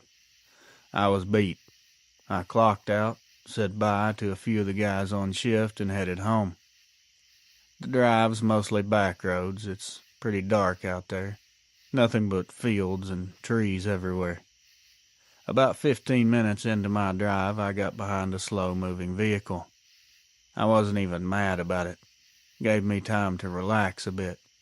When they finally turned off, I had open road again. That stretches straight as an arrow.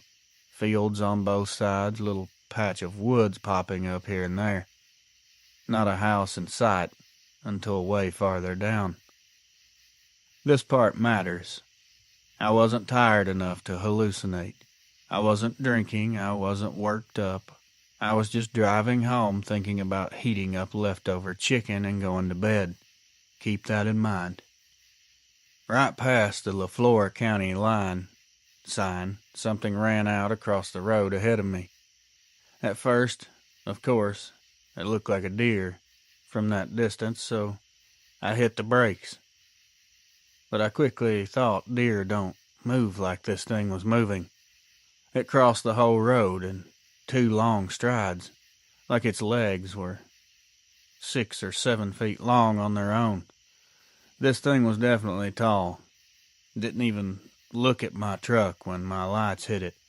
It just kept moving like I wasn't even there. I only saw it for maybe a couple seconds, but those seconds were long enough. It was running upright. It had shoulders like a person does, wide across, sloped down some. The head was not shaped like a man's head at all. The snout, yeah, I guess that's the word, stuck out long in the front. The ears were pointed, high up on the head. The whole body looked narrow but tall, like everything on it had been completely stretched out. Its arms were hanging low. Hands, I didn't get a perfect look, but they weren't human-shaped hands. The part that I really want to talk about, it didn't look confused or scared like an animal. This thing was comfortable, intelligent. It looked like it knew exactly where it was going, like it had a purpose or a place to be. My truck rolled to a stop without me even thinking about it. I just stared at the place it went into the woods. My headlights didn't reach far enough to see anything else. I rolled the window down all the way and it was extremely quiet. I didn't even hear any bugs. I sat there in the middle of the road for a long while. I didn't even check the clock, didn't touch my phone. I just sat there in amazement, almost shock. Now, I'm not the type that'll jump at, "That's a monster," or "It's evil, it's a demon," or whatever else people online go on about. I've seen weird animals before. I've seen coyotes, bear with mange, dogs gone feral, big bucks that looked unnatural because of how skinny they get in late winter. Sometimes they get sick. Nothing I've ever seen moved like this thing did. Nothing stood like that. Nothing crossed a whole 2-lane road in 2 steps like that either. When I finally started driving again, I kept checking the mirrors every few seconds. It wasn't because I thought it would follow me. I just didn't feel alone out there after that. I don't know if anyone else would agree, but the way I felt after I saw it, I constantly felt like I was going to see it again all the time, like it was going to pop out around every corner I was at. It's a very strange feeling, a feeling that I'm not a fan of. Back to that encounter. The closer I got to my house, the more that sick feeling in my stomach let up. But when I pulled into the driveway, I sat there again for a minute with the truck still running. The porch light was on, the neighborhood was quiet. But I didn't like the idea of getting out and walking from the truck to the front door with my back turned to anything. I told myself I was being stupid and finally went inside. I locked the door behind me, didn't heat up my chicken. I didn't turn on the TV, I just went straight to bed, but I didn't really sleep. The next day at work, I didn't mention a thing. Who was I going to tell? The guys at work would never believe this, and who could blame them of some wild story? Some kind of crazy thing that happened to some crazy guy on a back road at night while he was alone, with no evidence or no one else to substantiate the claim. My family wouldn't listen either. My ex would tell me to get my head checked. My daughter's too young to dump something like this on her, so I just kept it bottled up, kept it to myself. A week later, I drove down that stretch again after another night shift. I slowed down when I got to that spot, but I didn't stop. I didn't see anything either. A few days after that, same thing. Nothing. Boy, I must have been really lucky that night. Should have bought a lottery ticket. But I was even luckier later on. It was a few weeks into September, and the motion light on the side of my house went on around 3 a.m. My bedroom window faces that direction, so that light shines across the carport and part of the yard. It clicked on, kept me awake, and stayed on longer than it usually would. It finally went off. I didn't get up to check. I didn't want to see anything. A raccoon could have set it off, a stray cat, one of the neighbor's dogs, anything, but after what I witnessed, I wasn't in the mood to go prove anything either way. I've been over every explanation in my head. It wasn't a person, way too tall, way too fast, and no person has a head shaped like that. It wasn't a bear. We don't really have bears here. And even if we did, they don't run on two legs across the road like that without dropping down to all fours at some point. It wasn't a deer, it wasn't a hog. It wasn't a dog. Could have been something rare, sick, something deformed, yeah, sure, maybe. But I know what my eyes looked at, and it wasn't any animal that I can recognize, sick or not. I'm not trying to make this sound scary. I'm just telling you straight. Whatever it was, it moved like it was built for that land. It didn't look lost. It didn't look surprised. It didn't look like it wandered into the wrong place. It looked like it belonged there, like I wandered into the wrong place. I don't try to drive that stretch with my windows down. Doesn't matter how hot it gets. When I get close to that spot where I seen it, I'll roll the windows up and hit the gas a little harder. I appreciate it, Reels. Thanks for getting back in touch with me. It truly means a lot to be able to share this. Daniel, LaFleur County, Mississippi. Hello, Reels. I'm 17 and I live in Northern California with my mom. We both are avid listeners of your channel and we love what you're doing here. I'm not going to give you the exact town, but it's up near Redding. Everything here is either woods, hills, or dead-end streets. I don't know how else to explain the area to those who's not familiar. There's just a lot of places where stuff can hide, I'll put it that way. This happened only last year. I wasn't even doing anything, really. It wasn't like one of these other encounter stories where the person goes camping or sneaks out or whatever. I was actually being pretty boring. I was walking home from my friend Lucas's house.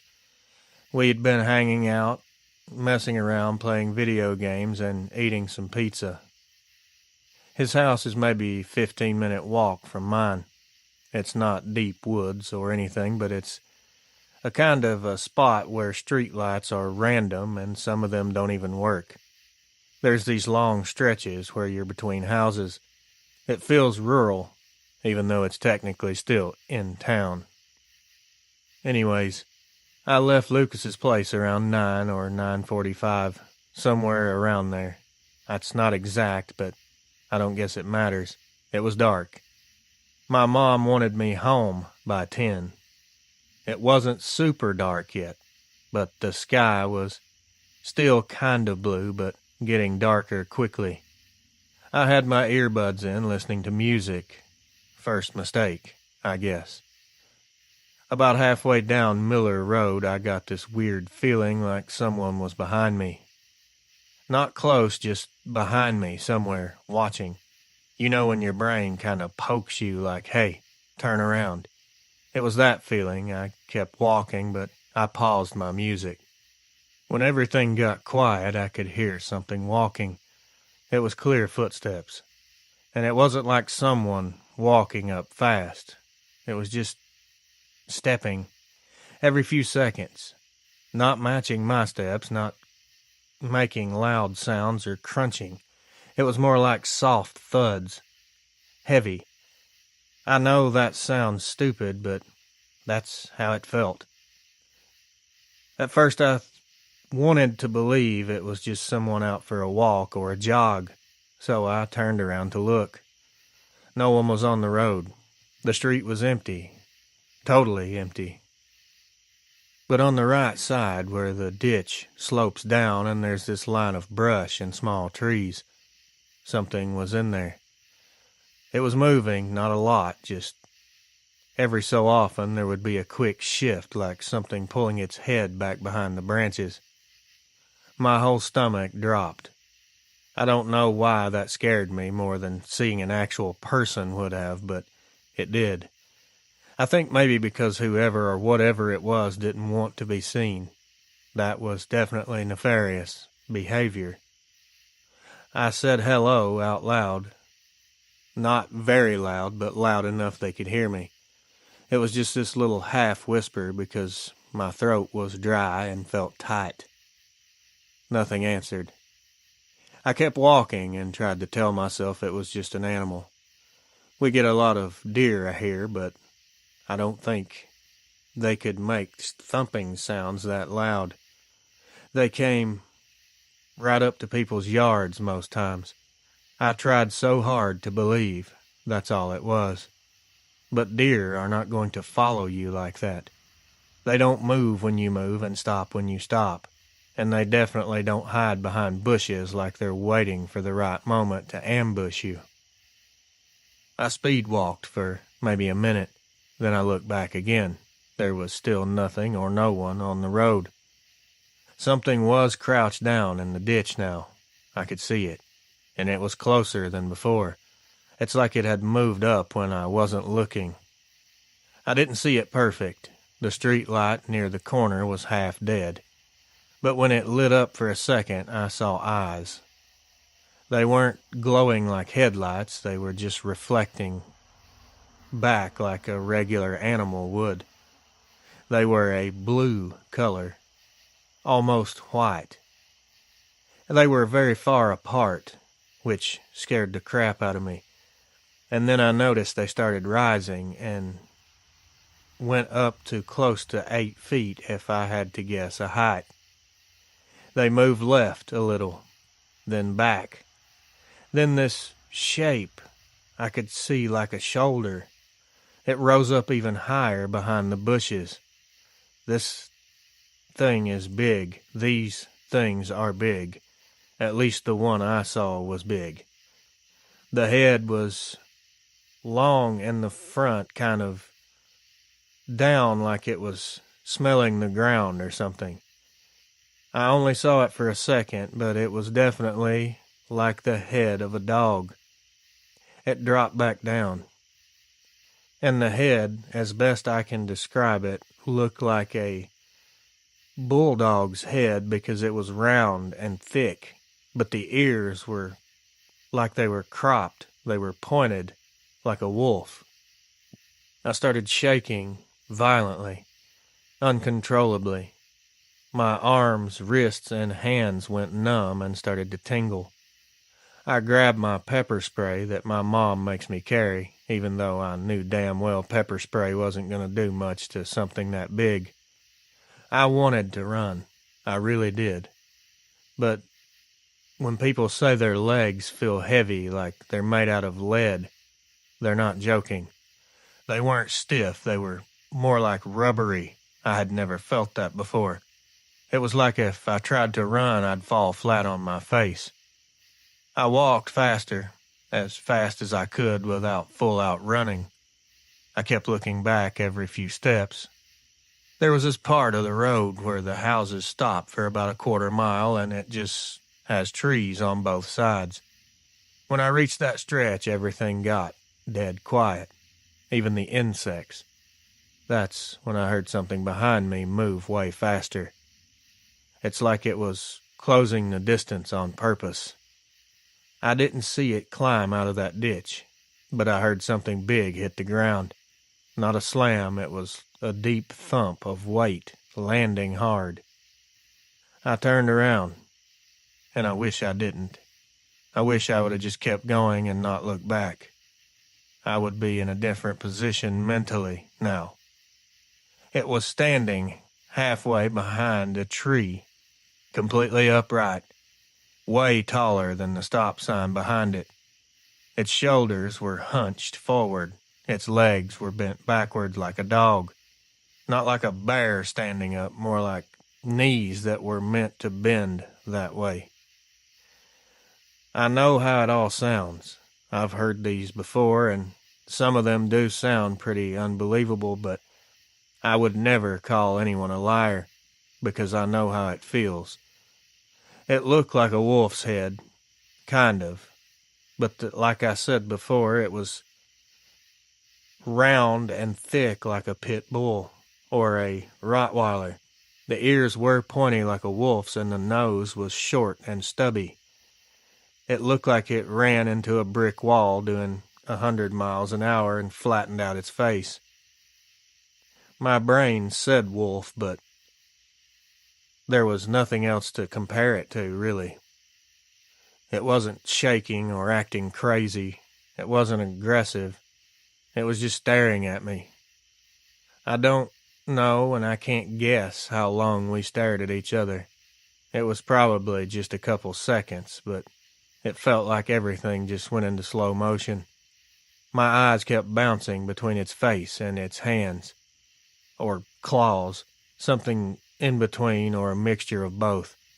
It had these long, skinny, gnarly-looking fingers. Its hands were human-shaped, but way too skinny and long. It had dark, what looked like fish hook-shaped claws on the tips of its fingers. I took a step back, and that's when it made the first sound. Just this low rumbling sound, like it was letting me know that it saw me move, and it did not approve of me trying to move back. I think it was loving the fear that I was displaying. I don't think it wanted me to move yet. It wasn't finished getting its fix. I didn't care. I panicked and turned and took off running. I didn't look back again. I don't even remember part of the run home. I remember the sound of my backpack straps slapping my shoulders and my heart pounding so hard that it started to hurt. I remember several times almost tripping, and I remember hearing something behind me move through the trees for a few seconds, but I don't think it chased me. When I got to my street, I just collapsed in the front yard. My neighbor came out asking if I was okay. I lied and said I thought someone was following me. I didn't want him thinking that I was a lunatic. For weeks after that, I had nightmares about that face, that shape, or just being watched in general. My mom thought I was stressed from school. I don't walk home from Lucas's anymore, day or night, and he doesn't either. He's one of the few people that actually believes me because he told me that he's heard some weird things outside of his window at night. He refuses to talk about it or tell me much more than that, but it could be the same thing that I saw on the road. Now, I can't sit here and tell you I know what these things are. I just know that they're not human, and they're not animal. There's something in between. Whatever they are, it knew what it was doing. It followed me without rushing. It stayed in the dark on purpose. It watched every move I made. Anyway, that's it. Do what you want with this. I just thought you might want to hear it. Jace, Shasta County, Northern California. Hello, Reels. I'm not very good with typing, so I'll try my best to not mess this up. I've sent 3 different emails and no reply to the first 2, so finally on this third one, I got the right email address. My hands shake some and my eyes are just not what they used to be. I'm 74 years young, and this happened when I was 39. It has stayed with me all these years, even though I never talk about it much at all. My husband knew. God bless him. He passed 11 years ago, and I haven't said much about it since then. This took place in South Dakota, outside a very small town most people wouldn't even know if I even told you the name. We had a small piece of property there. It wasn't big, just enough land to make you feel like the world was quiet on most days. I love the quiet. I still do. Though, the world has gotten a bit noisier, even way out here, nowadays. Back then, my boys were 12 and 15. They were good kids, always helping their father with chores. I spent most mornings tending the chickens and working in the garden we had behind the house. Summers were vibrant, warm, and bright. Winters were long and harsh. But autumn, that was always my favorite. Everything felt calm and slow, the way life should feel when you get older. It was October. I remember because we had just finished canning tomatoes for the year. I had jars lined up on the counter, and that smell of warm tomatoes and vinegar was still in the air. My husband was away for a few nights helping his brother. The boys were staying with some friends a couple miles away. I didn't mind being alone. I had done it many times before. The first night was pretty quiet, just the wind moving over the fields. I slept like a rock. The second night is when everything changed. I had gone out to bring in the last of the laundry before dark. The sky was starting to dim and the stars were beginning to show. I remember hearing something in the corn, a rustling but slower than the way wind makes it move. It was indicative of something large moving just one row in, staying hidden in the corn. I called out thinking maybe it was one of the neighbor's cows and it got loose again. I didn't see anything move or jump. I hurried and took the clothes down and went inside, locked the door, something I didn't do very often back then. I sat in the living room with my knitting and tried to ignore how uneasy I was feeling. The house never made me uneasy before. At around 9 or 9:30, the motion light on the side of the house came on. It lit up the whole yard and that pale, almost blue glow. I figured the wind had blown a branch, so I got up and looked out the kitchen window. I didn't see anything, but the light stayed on longer than it should have. I stood there waiting for it to go off.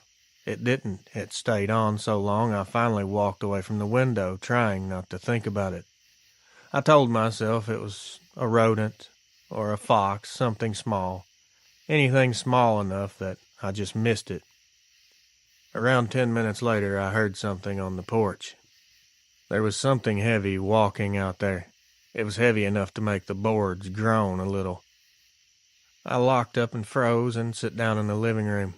I wasn't frightened the way you jump when something surprises you. It was something much deeper. Something old inside me that told me not to move. I listened as each step come closer to the door. There were 4 to 5 steps in total. Then it got really quiet. I didn't dare go look. I couldn't. I just sat there with my hands clenched so tight my fingers started to hurt. I prayed so hard. under my breath without even thinking. After what felt like forever, the light finally went off. I stayed awake until almost 2 in the morning. When I finally went to bed, I left the lamp on in the hallway. I can't explain why I did that, but the dark just doesn't feel the same after that night.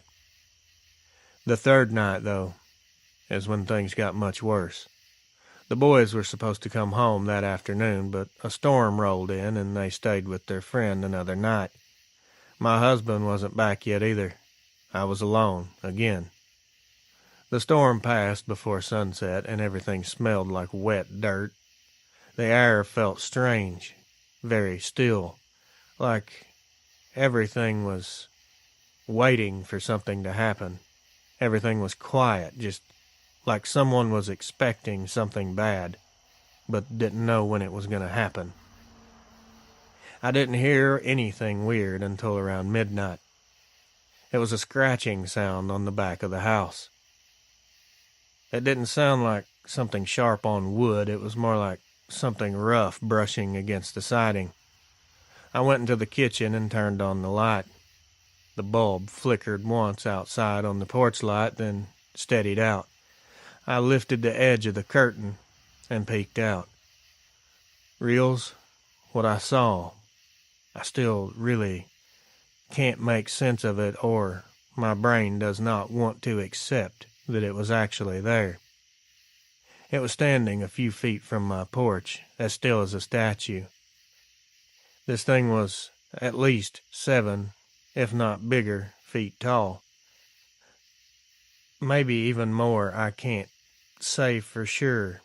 Its shoulders were wide and its body looked almost too long, like it had been stretched past the proportions that we're used to seeing with our human eyes. Its head was shaped exactly like a wolf's or a big dog, but the way it held itself wasn't animal-like at all. It stood upright. Its legs were bent in a way that looked unnatural for something standing up. Its chest was rising and falling. I could see it clearly. What really frightened me at the time was it turned its head toward the window. It wasn't fast moving either. It wasn't jerky or twitchy. It turned it very slowly, like it already knew I was there. It didn't bare its teeth or growl. It didn't come closer. It just stood there. Its eyes were glowing. They were shining in the porch light. They did look dark, though, almost human in a way. Curious, or maybe aware. Intelligent. Too intelligent. I dropped the curtain, and I'd seen enough. I stepped away from the window. My whole body instantly felt weak, and all my arms and legs all went cold. I couldn't make myself look out again, even though part of me wanted to, believe that I had imagined it. I don't know how long it was out there. I didn't hear any steps leaving. I didn't hear any scratching. I didn't hear any more sounds. In time, the motion light went off and the yard went dark again. My husband came home the next morning. I didn't tell him right away. It wasn't until a few days later, when I still couldn't sleep, that I finally did. He didn't laugh. He didn't tell me I was being silly. He just listened. And then he said, "Whatever it was, it's gone now. And it knows not to come back. If it happens again, we'll deal with it." I don't think that's true. I think it came because I was alone. I think it came because it wanted to look at me up close. I never saw it again, but I have never forgotten the way it watched me. This thing didn't seem to be angry or hungry. I don't think it was out to hurt me, but it was watching me like it could see something in me that I can't even see myself. That's all I can really say. If anyone calls me crazy, that's fine. I don't care. I've kept this to myself for 35 years.